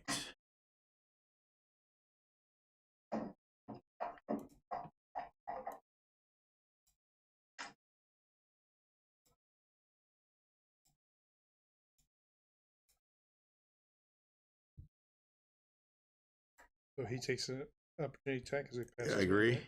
Agreed. So you have a choice. You want to attack the werewolf or the giant wolf? The werewolf. That's 3. Nope. Yeah. All right. So the werewolf says, "You attack my pack," and it transforms into the werewolf. That would have been earlier, I suppose, because he had transformed already. As this seems to be the leader, and so this is actually +8 to bite. +8. A natural 1. And then I bite him. +8 for the claws. Oh, A 12 is probably going to No. miss. No. All right. And But damn, +8? this guy's the leader, so he got a buff. And this is +5, but he has advantage.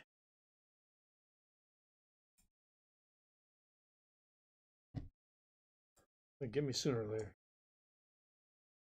All right. So an unnatural 20. It's 20, right? So meets it, beats it. Yeah. So you're going to take 10 piercing damage and make a strength saving throw.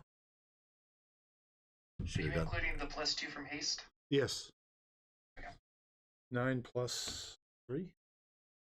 Is 12. You needed a 13. You are knocked prone with a giant wolf on top. Okay. And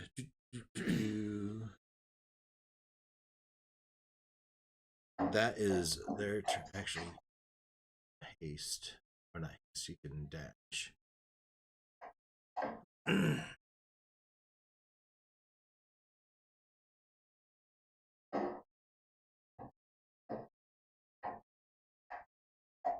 Let's see here. How much damage did I take, by the way? What did I say, 10? Yeah, I think it was 10. Yep, 10. And we are to Tota.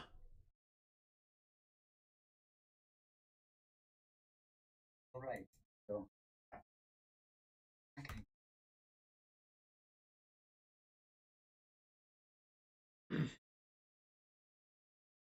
And off to the north and east, you see something runs across the hallway.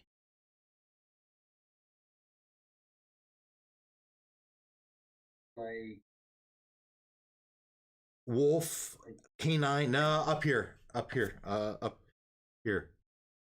okay. You can't really see very Kind of well. out of the corner of your eye. Yeah. Yeah. Okay.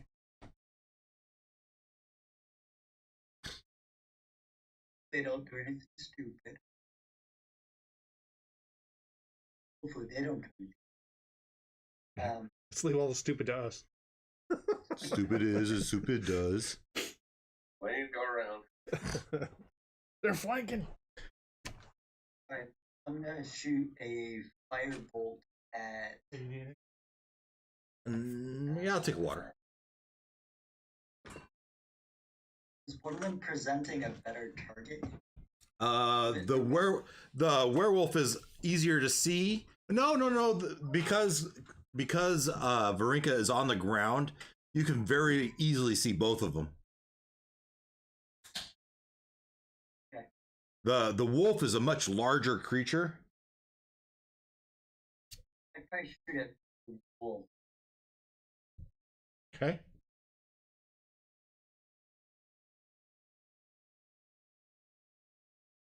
$11 hits.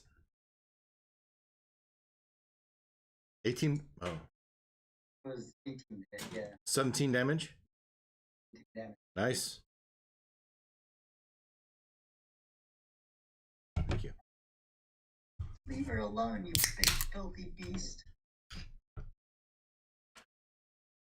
Okay. Anything else? I think I'm good. I don't really want to get too much closer. My lack of mobility.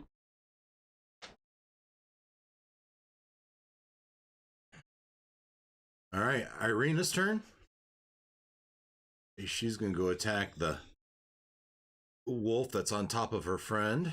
Did Gloin go? Did I miss Gloin? Because I go next. So. No, Gloin was before the wolf. Okay. Pretty sure, Leonard, you got a turn, didn't you? Before the wolf? I think so. Yes. Yeah. All right. Irina. Magic missiles, remember? That's right, the magic missiles. Irina does the green flame blade, I guess, again. The booming blade? Green flame blade would actually be an option. Yeah, it would be good. Booming blade. She's going to try the Flame green. blade would hit both of them if it did something. Yeah, That's a carryover damage. Yeah, so she's gonna do the green flame blade.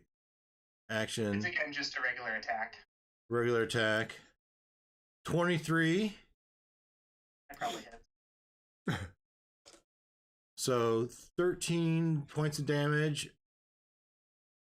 And I think it's 2 fire damage to the other one with 5 feet. Is it 2 or is it? I think it's based on her intelligence modifier at the level she's at.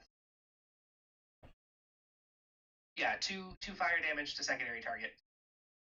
No. Oh, but I need to roll this damage for the primary target, don't I? At 5th Nope. level. No. At 5th level, you do. All right. So it's what did I say it was 13. Yeah. 13 and 2 then. Yes. Yep. 2 goes to the next. Yeah. 13 on this The guy werewolf. and 2 on this guy. Yeah. The werewolf's not looking good. He'll be fine in a second. He'll be out of his misery. And Did you? That was her first attack. oh, that's her first attack. And Instant action. yes, so she'll just do it again. Now, if I do, It's just a regular attack, this one. I don't think she can cast a cantrip. Twice, yeah. She Right. can do it twice. so another sword. 16 to hit, and another 13 points. I wish they wouldn't add those together. Yeah. Another 13 points of Seems damage. There's a setting beyond 20. All right, she put down the dire wolf. Oh, there, I let it slip. And the Eskimo shows up. Ooh. Yeah.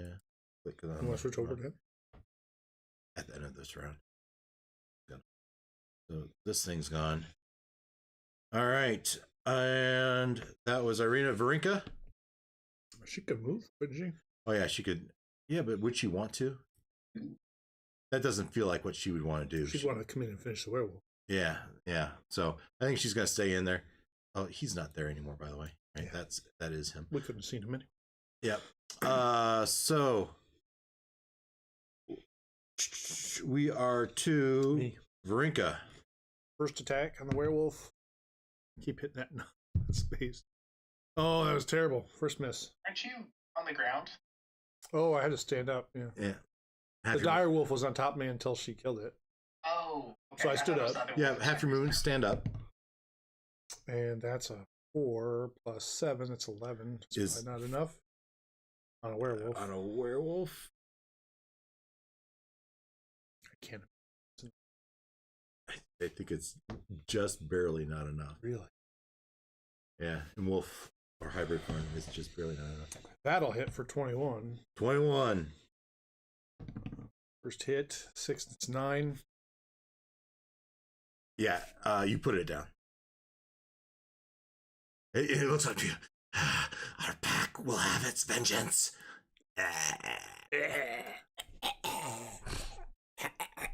Does he turn into a human? Yes. Wow. Do you have I like the advantage better when he's a werewolf. And you recognize him. Ooh.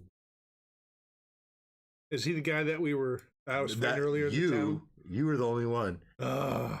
You see, he is the guy you had battled earlier. That's the guy that was impersonating us.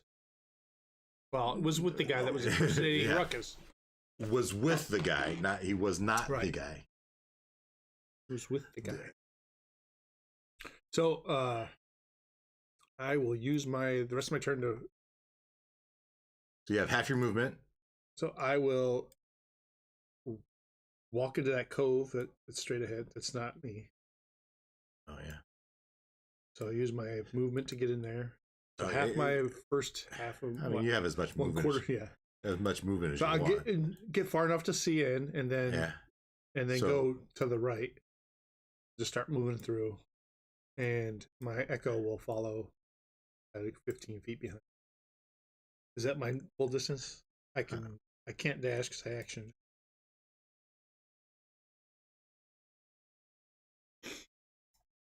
But we said that I get some twice my descriptions movement here. or something? So, yeah, I've lost track a little bit, but no. So, some descriptions here. So this looks like another bedding area, but it's been abandoned, right?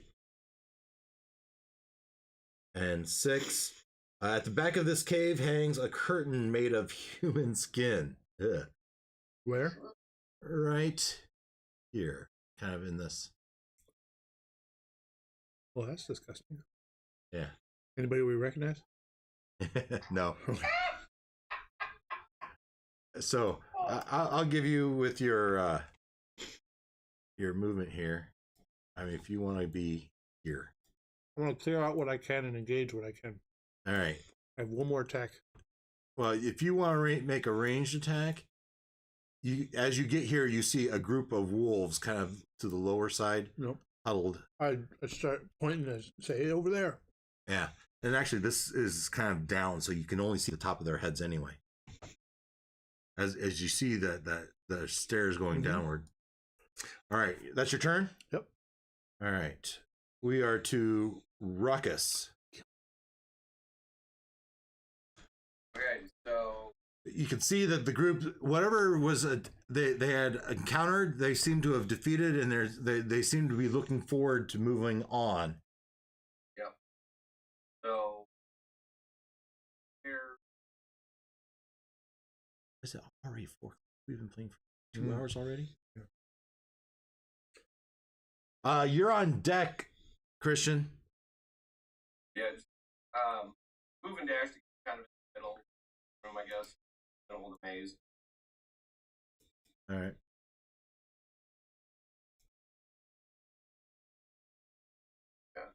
60 puts you somewhere in there. You can be there. You can be here or here. The first one's fine. All right. And his dancing lights are still going, so move the dancing lights up them 60 feet, so that would catch them up to Verrinca or best I can. Okay.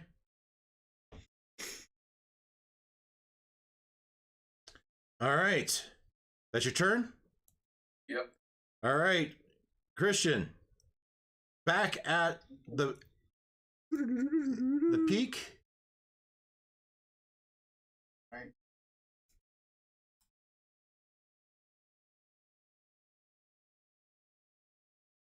Right.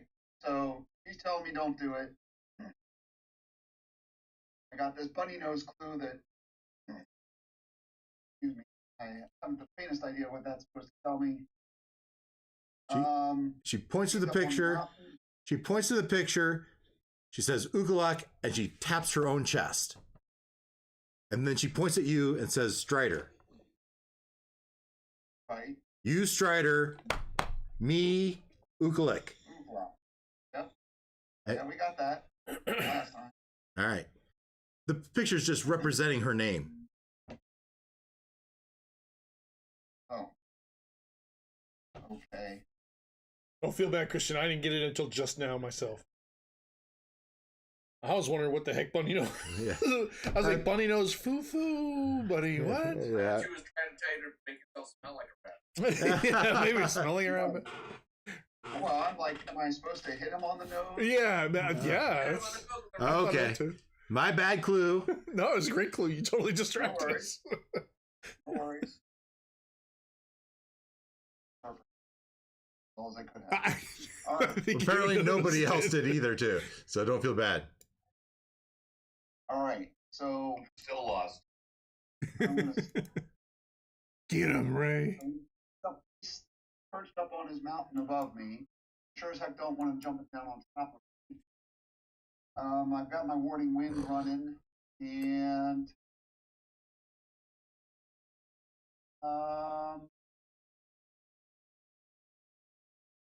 think what I would like to do is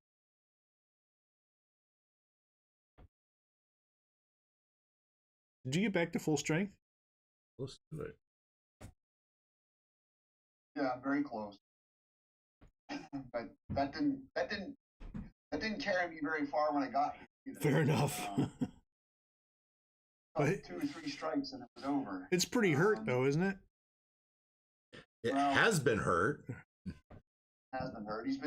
He's had his beard singed twice, and he took 46, which is a quote unquote chunk, whatever that means. So I'm going to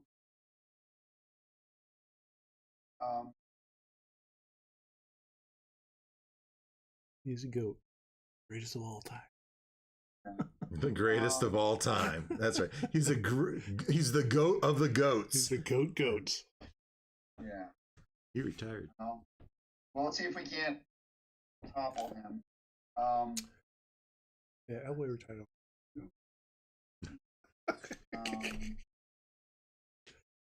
So I'm going to get not real far out, but enough that I can like So get out there and see his belly. one thing I would say is within 30 feet of the cave's mouth is regular terrain. You get past that is when those rocks occur and the snow starts to get deep again. So I'm going to say the 30 feet within the cave's mouth is regular movement, but beyond that is difficult terrain. Yeah. Special. Oh, yeah, you have that special thing. That's right. No, but it's good to know. That didn't matter. All right, so you move out just... Right. So you first move out just 10, 15 feet, and you look up and you can see it there, right? Right. Yep. And then you move out another 10, 15 feet? No, because I do not want to give him room to jump down and then charge 20 feet up. So I'm going to go out my 10 to 15 where I can see him, and then I'm going to cast Erupting Earth Oh, centered on him. And that's going to create a fountain of turned earth and stone. Erupts in a 20-foot cube centered on him. Okay. And they have to make a dexterity saving throw. Take, and then depending on how they do, impacts how much damage they take. All right. I know he's got strong dexterity, but I've just tossed the earth up underneath him. Yeah, fair enough. Fair enough. But in his stat line, he has advantage on strength and dexterity saving throws. So, but you didn't know that. So, as we, Right. and this is a +4 as I roll. And roll. 16. It's 20. I Plus 4. think it. Oh yeah, it's so unnatural 20. So it takes half. Yeah. So let's pull that. Let's bear with me here. Button.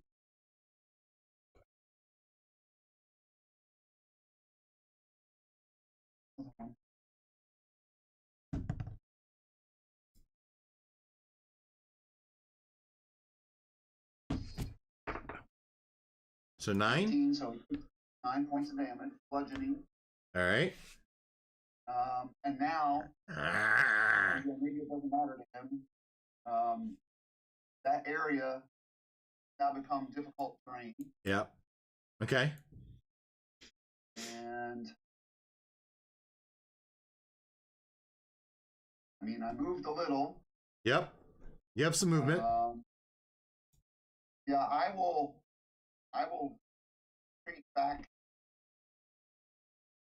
The feet that I came out, I'll retreat back. So if he jumps down, I'm not Right. glide path. Yeah, yeah. All right. So you retreat back into the cave, right? Yes.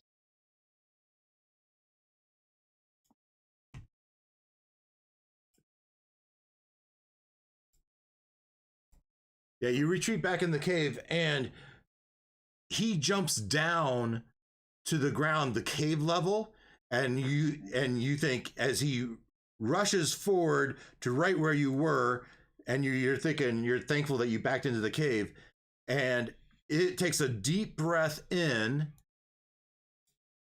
and on a 5 or 6, it's going to be able to do its cone of cold again. But is he? Because I have my wind going. So yeah, so tell me. Wind, Yeah, go ahead. I specifically put out for that very purpose. Good. It deafens him, magical difficult terrain to him, and it hedges out vapor, gas, fog, anything that could be dissipated by a strong wind of 20 miles an hour. For 10 feet. I like it.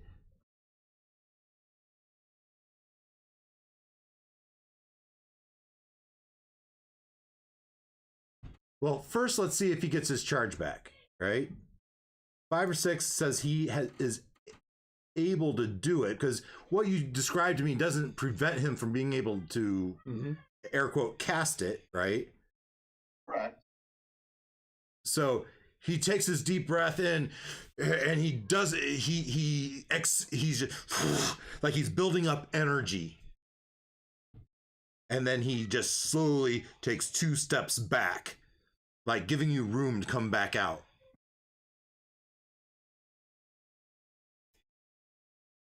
And it's back to you. All right. Okay.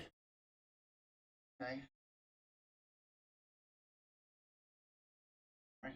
Now, you might, although he seems to be building up energy, he hasn't expelled any of that energy.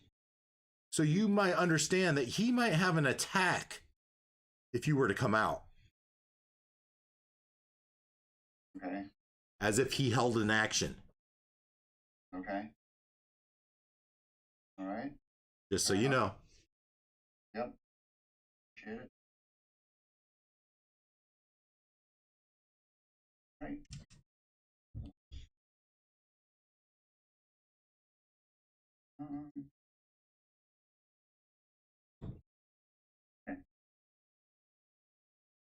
Well, Chad's coming for dinner.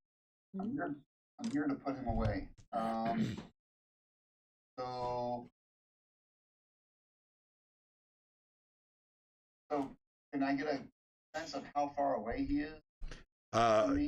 Not from where you're at, right? You backed into the cave, and yes, it moved in front of the cave, but it backed away out of sight. So you really can't tell without going and peeking around the edge of the cave.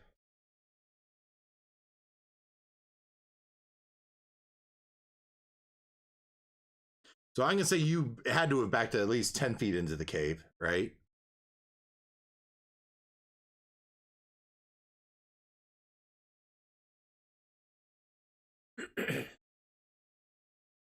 Would you like to move up to the cave entrance and peek around the outside?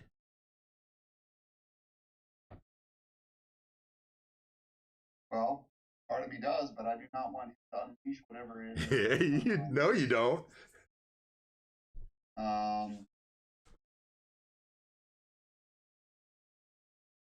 But I also, most anything that I would do. No.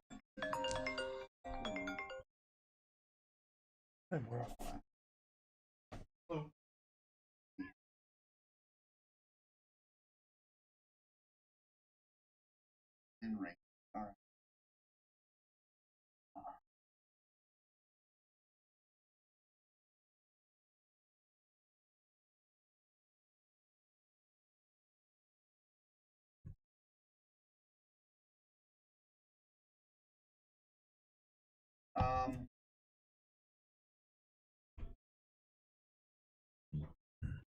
I know it's in some ways, Dave, we're at a irresistible force and movable object kind of standoff, because if I put myself out there, blast maybe, or run over, trying to abide by the conditions of the gift. You get the sense that you could do a lot more damage before it would be dead, right? All right. Well, then. It's taken some. It's showing some wear, but it's got quite a bit of life left back in it. All right. Well, then I'm going to trust that I'm going to have to trust that my wind will do the job, and I will come to a point where I can see him, so that 10 foot forward to the edge of the cave so I can see him.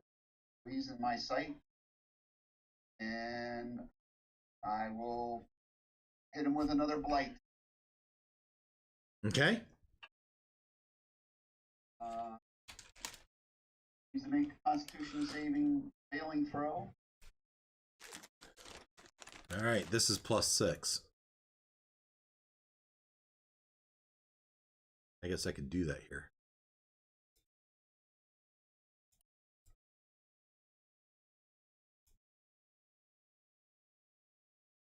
$17. Pass. So he'll take half as much of the next.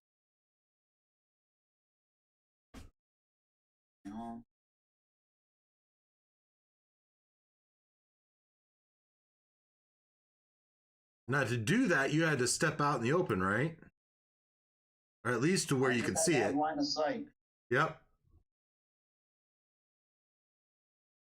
So, Yeah.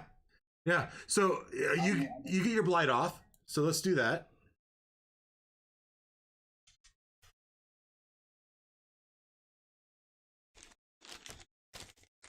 So half of that. I'm sorry, I moved it. What is it? It's 39, so half of that was 19. 19 points of damage. Nice strong hit.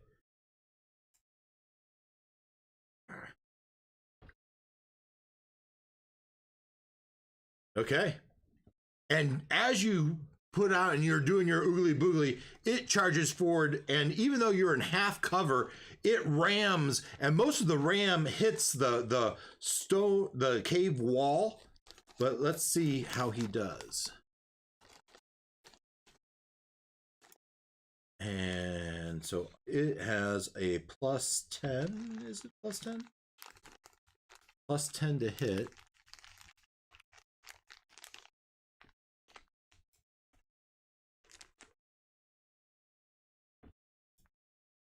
Oh, that's not the right dice. Come on, criminally. Got a 0. 0 is actually a 10 on that die. Ah, there you go. It's a 12, which is gonna not hit you. It rams its head into the cave. The cave, you know, the dust and debris fall from the top of the road, and it shakes its head as it moves back to where it started from. Moves back its 20 feet as it shakes its head off. Okay. It basically missed its attack. Got it. Thank God. All right. Opportunity attack when it backed up. Yeah. There we go. Do that. Every little bit. Take a swipe. Aha! How about you? My thing.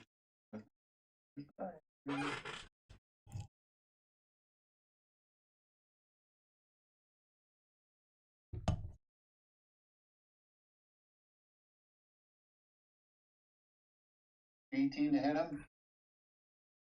18 just hits. Alrighty. And I mean, it doesn't do a lot, but that's said every little bit. He's got to be hurting right now. 9 more points. It's pretty good. 9 more points. It's max damage. Yeah, you definitely draw blood on that. Excellent. All right, so he's backed away. Got the opportunity to attack. Now you're saying it's my turn, yes? Yeah. Yeah. All right. Okay. Well, I'm not going to give him another chance like that. That was lucky, but I will.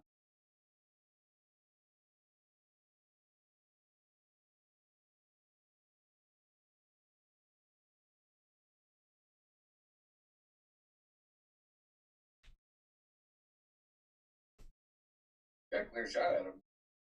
Both barrels, whatever you got. Yeah, right. Well, I'm able to do that, but I'm keeping my warding wind up to hopefully be a mitigation against his ranged attack. All right.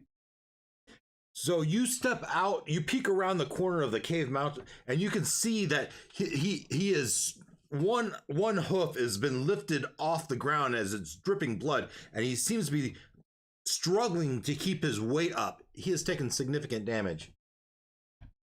Excellent. But he's 20 feet away from you. Right. So we'll risk it for the biscuit. I will close with him. Now, back to that.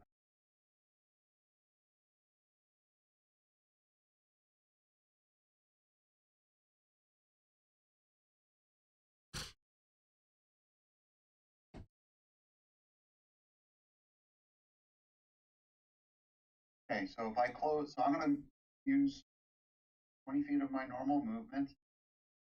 I'll close with him.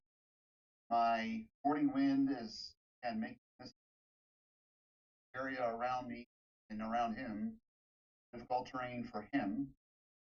And I will. So, as you had this, you saw him attack you, it didn't seem to affect him like you'd hoped. As far as the train's concerned, at least. Got it. Okay.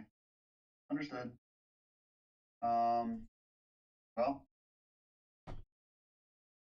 I'll badly wounded, but he's not enough. He definitely has some life to him. Yeah, yeah.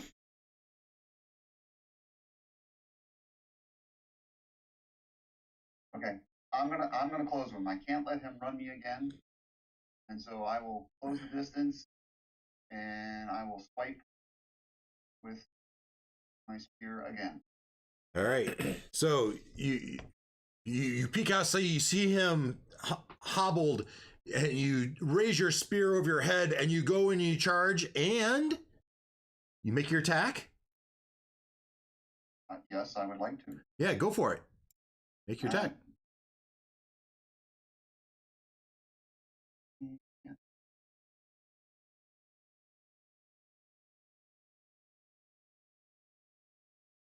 Oh, I wish I'd been at 20. That would have been epic.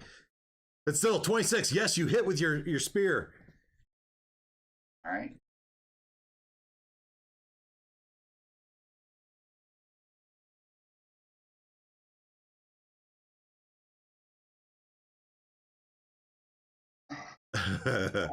All right, your first hit does 4 points of damage. And it's seemingly very hurt. It seems like it's on its last legs.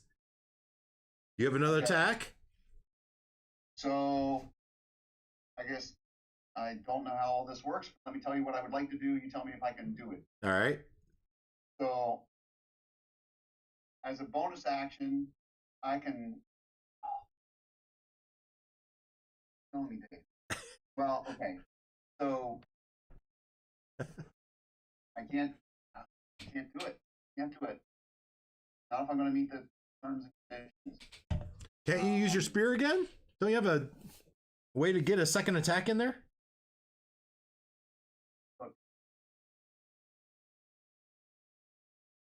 At your level, you should have get 2 attacks, I would think. I don't know. He's a ranger, right? No, he's not a ranger. He's a druid. So it's the whole two-handed thing. So the hard, sad truth is no, because if I'm going to do what I need to do, it has to be with the spear, and I don't have a second attack. Yeah, well, that's the way it is. This is an epic battle. It's just, I mean, you got a lot of hit points left. You ought to be able to take one and hit. You would hope, right?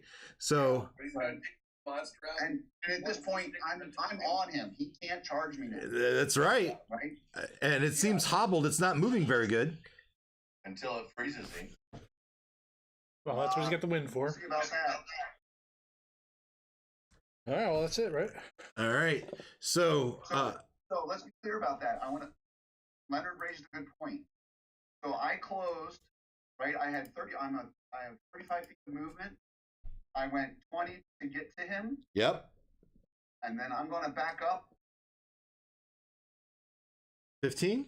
I'm going to back up to 10. Yep. So that my wind is like, my 10 feet of wind is out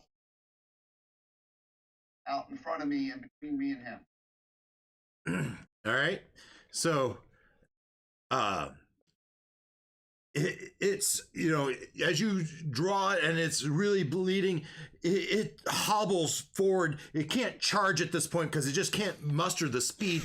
It moves up to you and just lowers your head, and it tries to use its horns against you. Although this isn't a ram, it is still a pretty mighty blow. All right, and this is still a +10 to hit.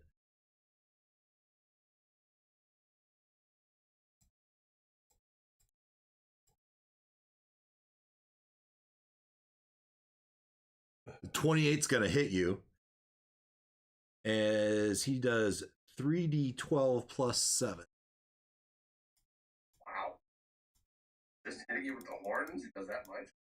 Not a ram. Regular attack. His ram gives another d12. Wait. 24 points of damage, and I need you to make a strength save. So, all right.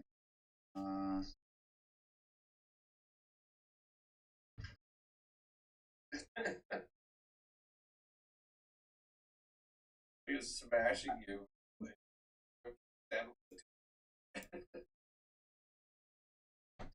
I'm sorry, Dave. I want to make sure I get this right. So the 24 was the damage, or was 24 plus more? There's 24 total damage, and because of the strength of its attack, you're gonna see if you keep your feet or not. Got it. And you're likely not. Let's just say. Hang on. I want to get my names clear here.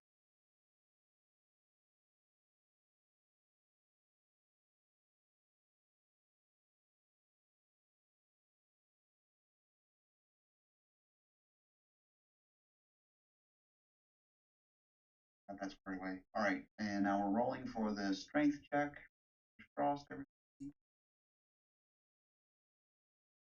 An 11. That's not enough. As by hitting you with his horns, he literally lifts you off your feet and knocks you back 10 feet. Now you're laying on the ground in front of the cave. And as you start to pull yourself up, you see it's hobbling back. It tries to move back another 10 feet as its eyes are staring right at you, and he's breathing heavily.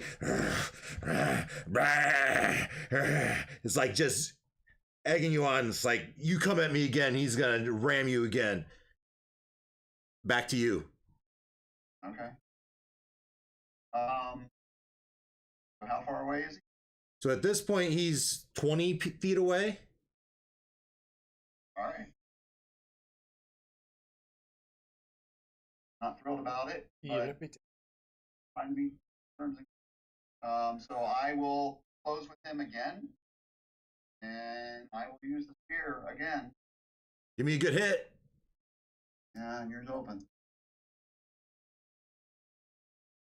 You have advantage if you wanted it, or inspiration. You also check your weapon, 'cause you might get more damage by using your hands. Fair point. Well, let's see if we hit him first. Would you like your inspiration?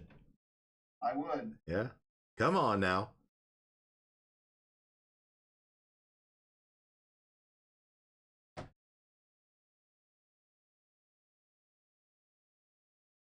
$17 is just barely not enough.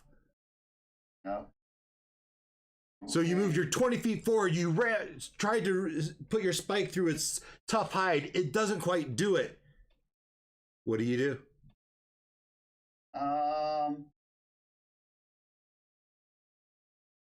You have 10 feet of movement left, unless you've used 20 of feet of movement. Actually, you were prone. Okay. Well, So I don't think you have. I'm being generous and saying you don't have any movement left, unless you somehow have more than 30. I have 35. Well, 35 would have been fine. So, but because you were prone, you had to use all of your movement to move up to it. Right. Your turn's done. Sorry, say that again. Your turn is done. Yeah, I mean, all I can. All right. This is plus 10. 20 to hit you will likely hit, right? Yeah. Plus 7. I need you to make another strength saving throw. Oh, sure. Okay.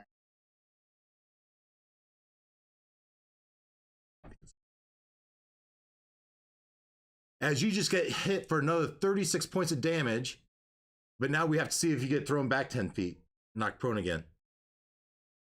13, you do. So you get 14, it's fine. It's a much bigger number than that. So you get thrown back 10 feet, you're prone again, as you took another 36 points of damage. How far is it going back? 10 feet. All right, it's your turn again. Yeah. It did move back this time. Yeah, and it tried to move back, but still, it still seems within your range. As it's struggling to even walk at this point. Right. Well, me takes two of us.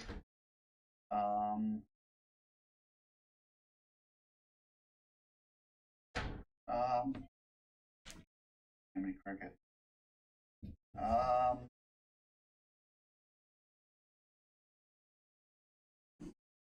I have no choice. Can't withstand another blow like that. Oh, you gotta go for it. What's that? You gotta go for it. You're right, though. Fine. You're right. If you get hit like that again, you're gonna be unconscious again. Yep. So, Christian, it sounds like you have to kill this thing with your killing blow. Right. So is there any way you can slow it down or immobilize it and then poke it with the spear? That's what he's done. Yeah. Could you wild shape to something with a lot of hit points? Oh. And just not attack it to kill, just attack it to not get unconscious? Yeah, it's odd. Or what if you throw your spear at it? Spears you can throw, right? Yeah. Yeah, it doesn't do any more damage. But actually does more when you hold it, I think. Probably. But then you wouldn't be in base contact with it. Yeah. All right. So those are a couple ideas for you. Yep.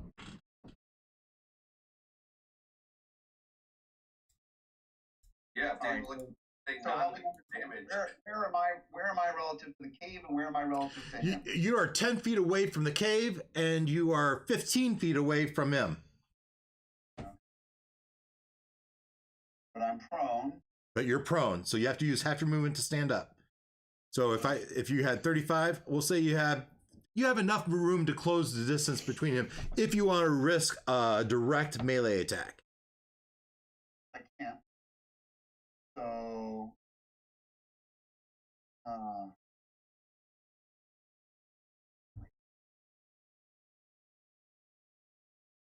well,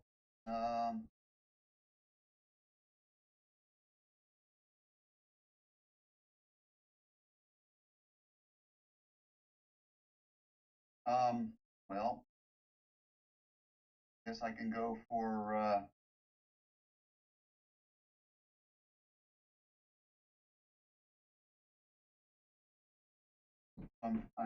you say I'm 15 feet from him? Yeah. Okay, so I can't, we're close enough that he can't pull off a full 20-foot ram. Can't do all that stuff, normal attack, so ornery. I'm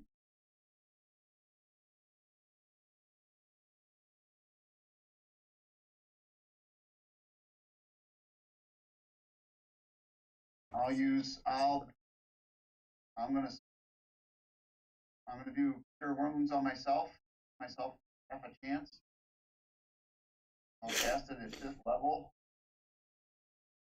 And that is on the button.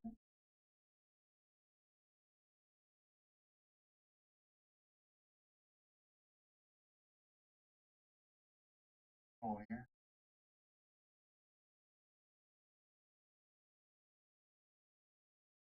$21. Well, helps a little bit.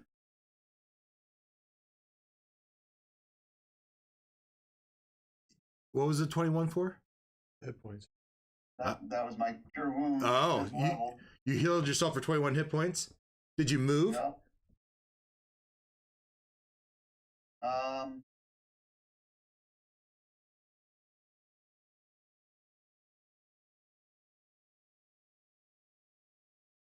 I wasn't gonna. I was trusting that the 15 feet kept us at enough distance that he couldn't do his ram charge.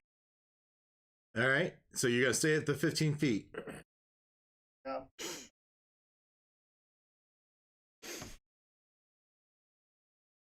All right. And it's its turn, right? Yes. All right. It hobbles forward and it's going to do it again.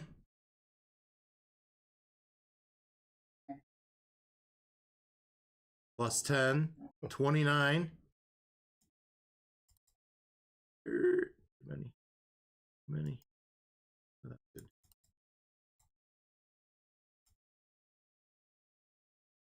Strength save. Yep.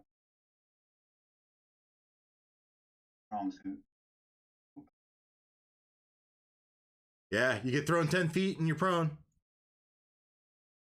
So you're kind of right back in front of the cave again. It tries to move back and it can hardly move as it's. Okay, but if that 35 is the damage, then I'm down.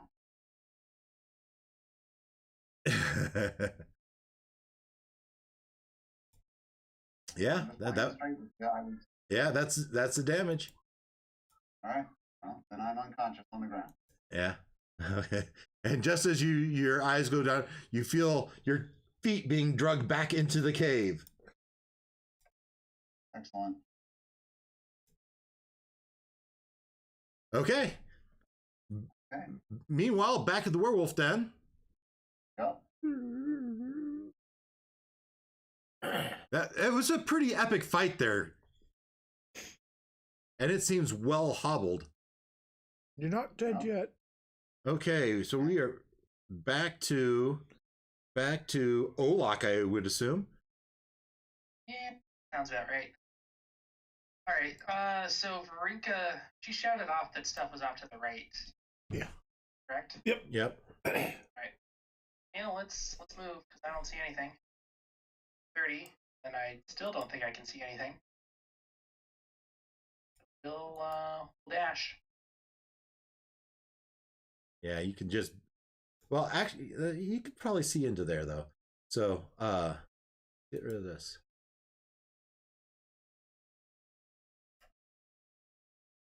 So, it is down a little bit, making it a little bit hard to see. But you look into that room, and there are creatures back in there, and there's a number of cages. Okay. Yeah, I still think probably dash. Well, unless. Oh, so it's creatures in the cages. There's something in one of those cages, yeah. Yeah. We'll just continue to move up. We'll dash. For 20. I can see things, so I'm a bit concerned. I'll back up against the wall for my final 10 feet. We'll call that a turn. Okay. And I'll try to communicate that there's things in cages. Yeah. All right. That's was Olak Gloin.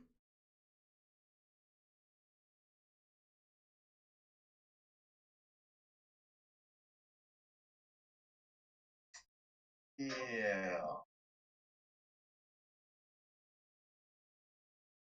Oh. Fine.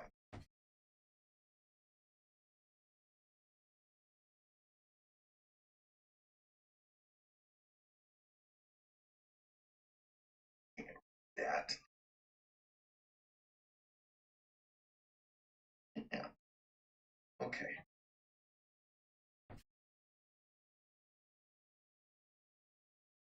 Okay, so I'm going to move.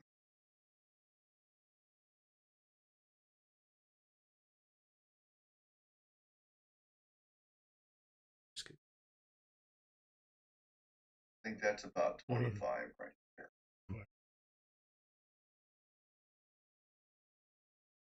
Can't really see anything.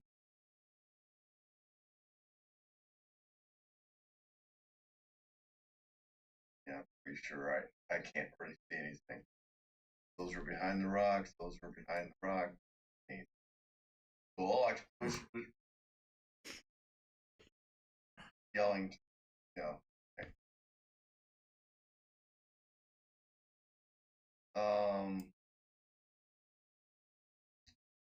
I can. What? You're asking your cat for advice? Well, she talked to me, so I asked her what she. I know what she wants. just something that we had this conversation. And I can. I think I go. How far? Then 30 feet.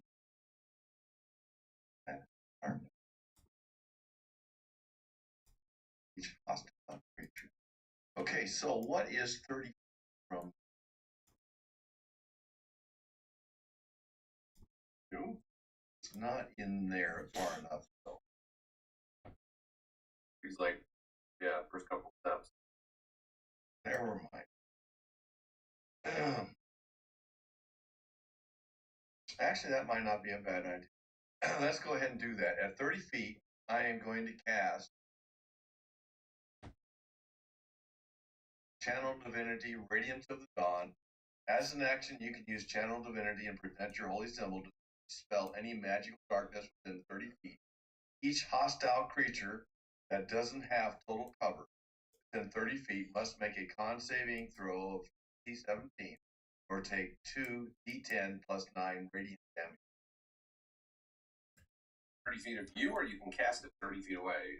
30 feet of that.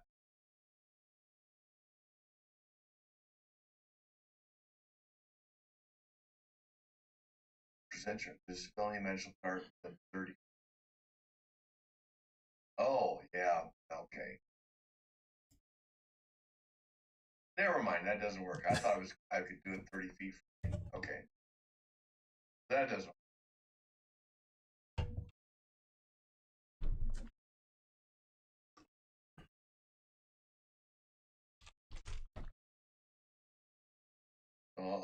Everything else pretty much has.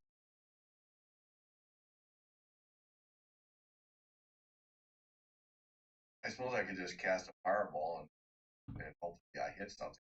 Well, I did say there were wolves there. So at the bottom of the stairs, I will cast a fireball. Okay.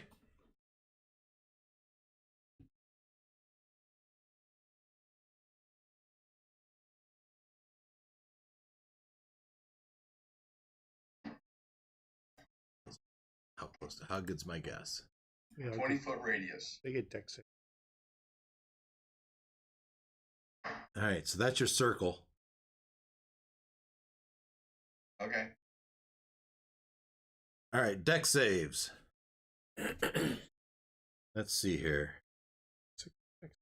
They're +4. +1 for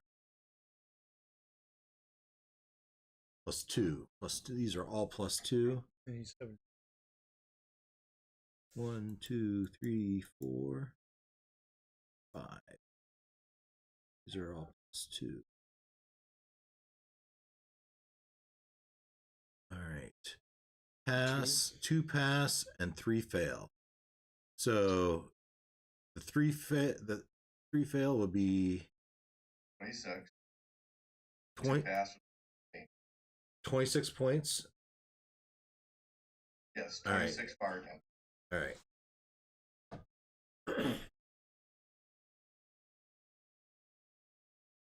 Six. Looks like that one up there might have got. Yeah, Yeah. I gave it to him.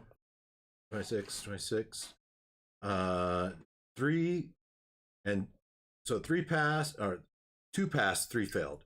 2 passed, 3 failed. The 2 passed, 3 failed. The 3 took 26, 2 took 13. Yep. And so the one at the top of the screen took 13, and the one on the bottom screen took 13. And now I got to roll for the other one.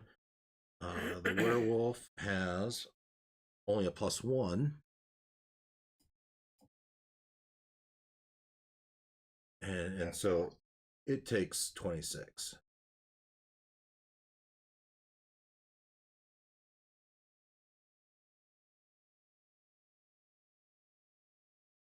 Okay. Pretty good turn.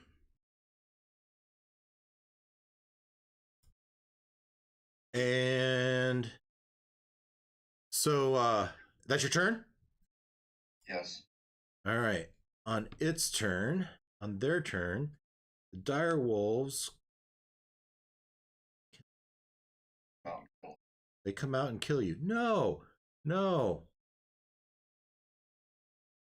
Why not?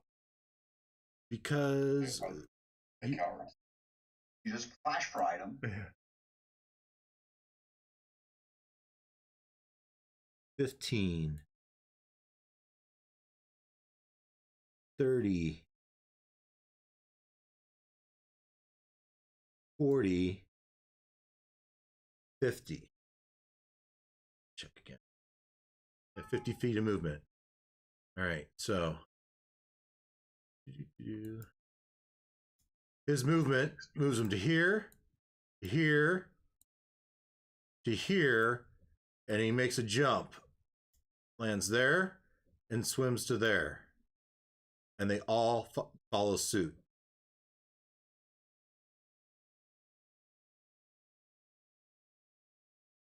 Probably want to get in the pool to get the fire out. Or they're running away.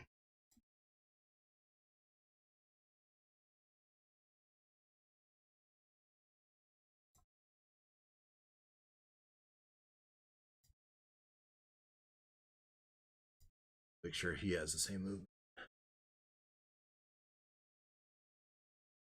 Actually, he has only 40. Hey, I can give him a jump. But he gets dash. Yeah, 40, 80. He needed all that to get there.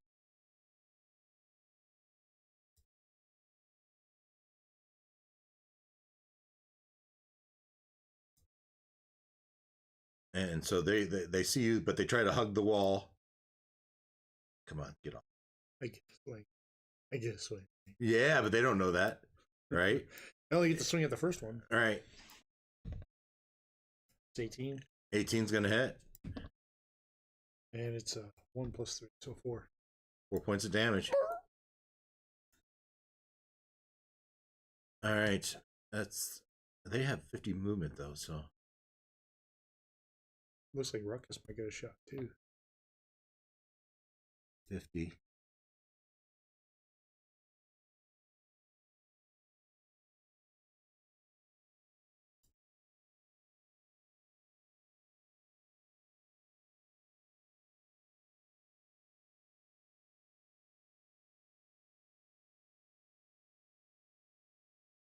I don't think he has reach like you do.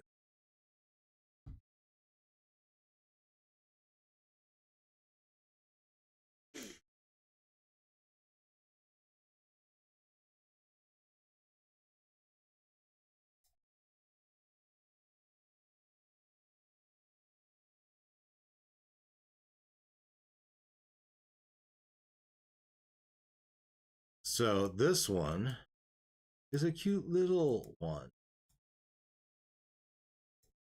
They open the door and they make these 3.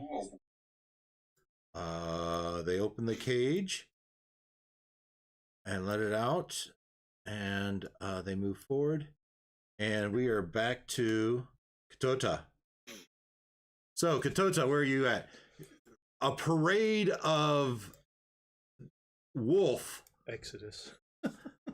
dash in front of you, cross in front of you, and dive into the pool. You're splash, splash, splash as they jump, and then off to just you barely see another one coming around the edge. What do you do? Yeah, we can. Seems like Here. why have I lost the ability to move? All right, I need to move off for a second. Try to unlock myself.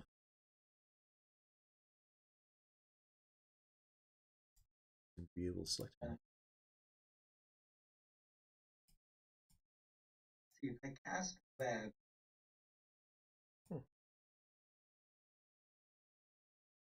Can't move. All right, I'm sorry, guys. I need to bow. Oh, well, we are. Yeah, tell me what you're going to do. But I need to log out and log back in. So that might bump you guys. Okay. Cast web. All right.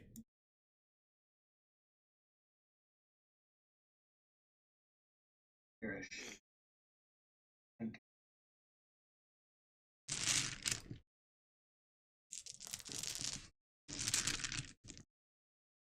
Wow, what just happened? Why can't I grab it? All right, so you cast web. This might be where we stop, guys, as I figure out my technical difficulty.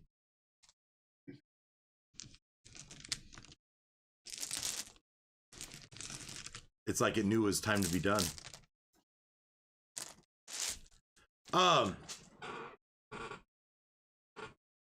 Yeah, so we'll pick up with you, Katota, where you're casting web on Wednesday.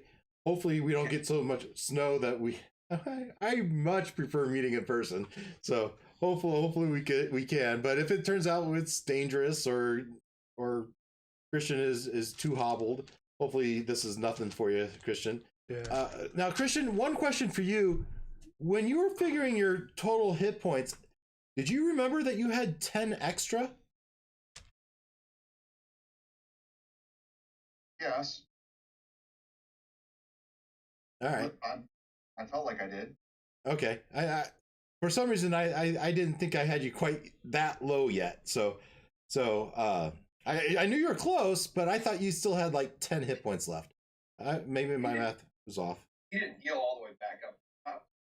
Oh. Yeah. All right. Well, so before that, I was down to 10. Then I put that 21 back in. That got me to 31, but you rolled out 36. Yeah. Which put me back under. Yeah, that put you back under.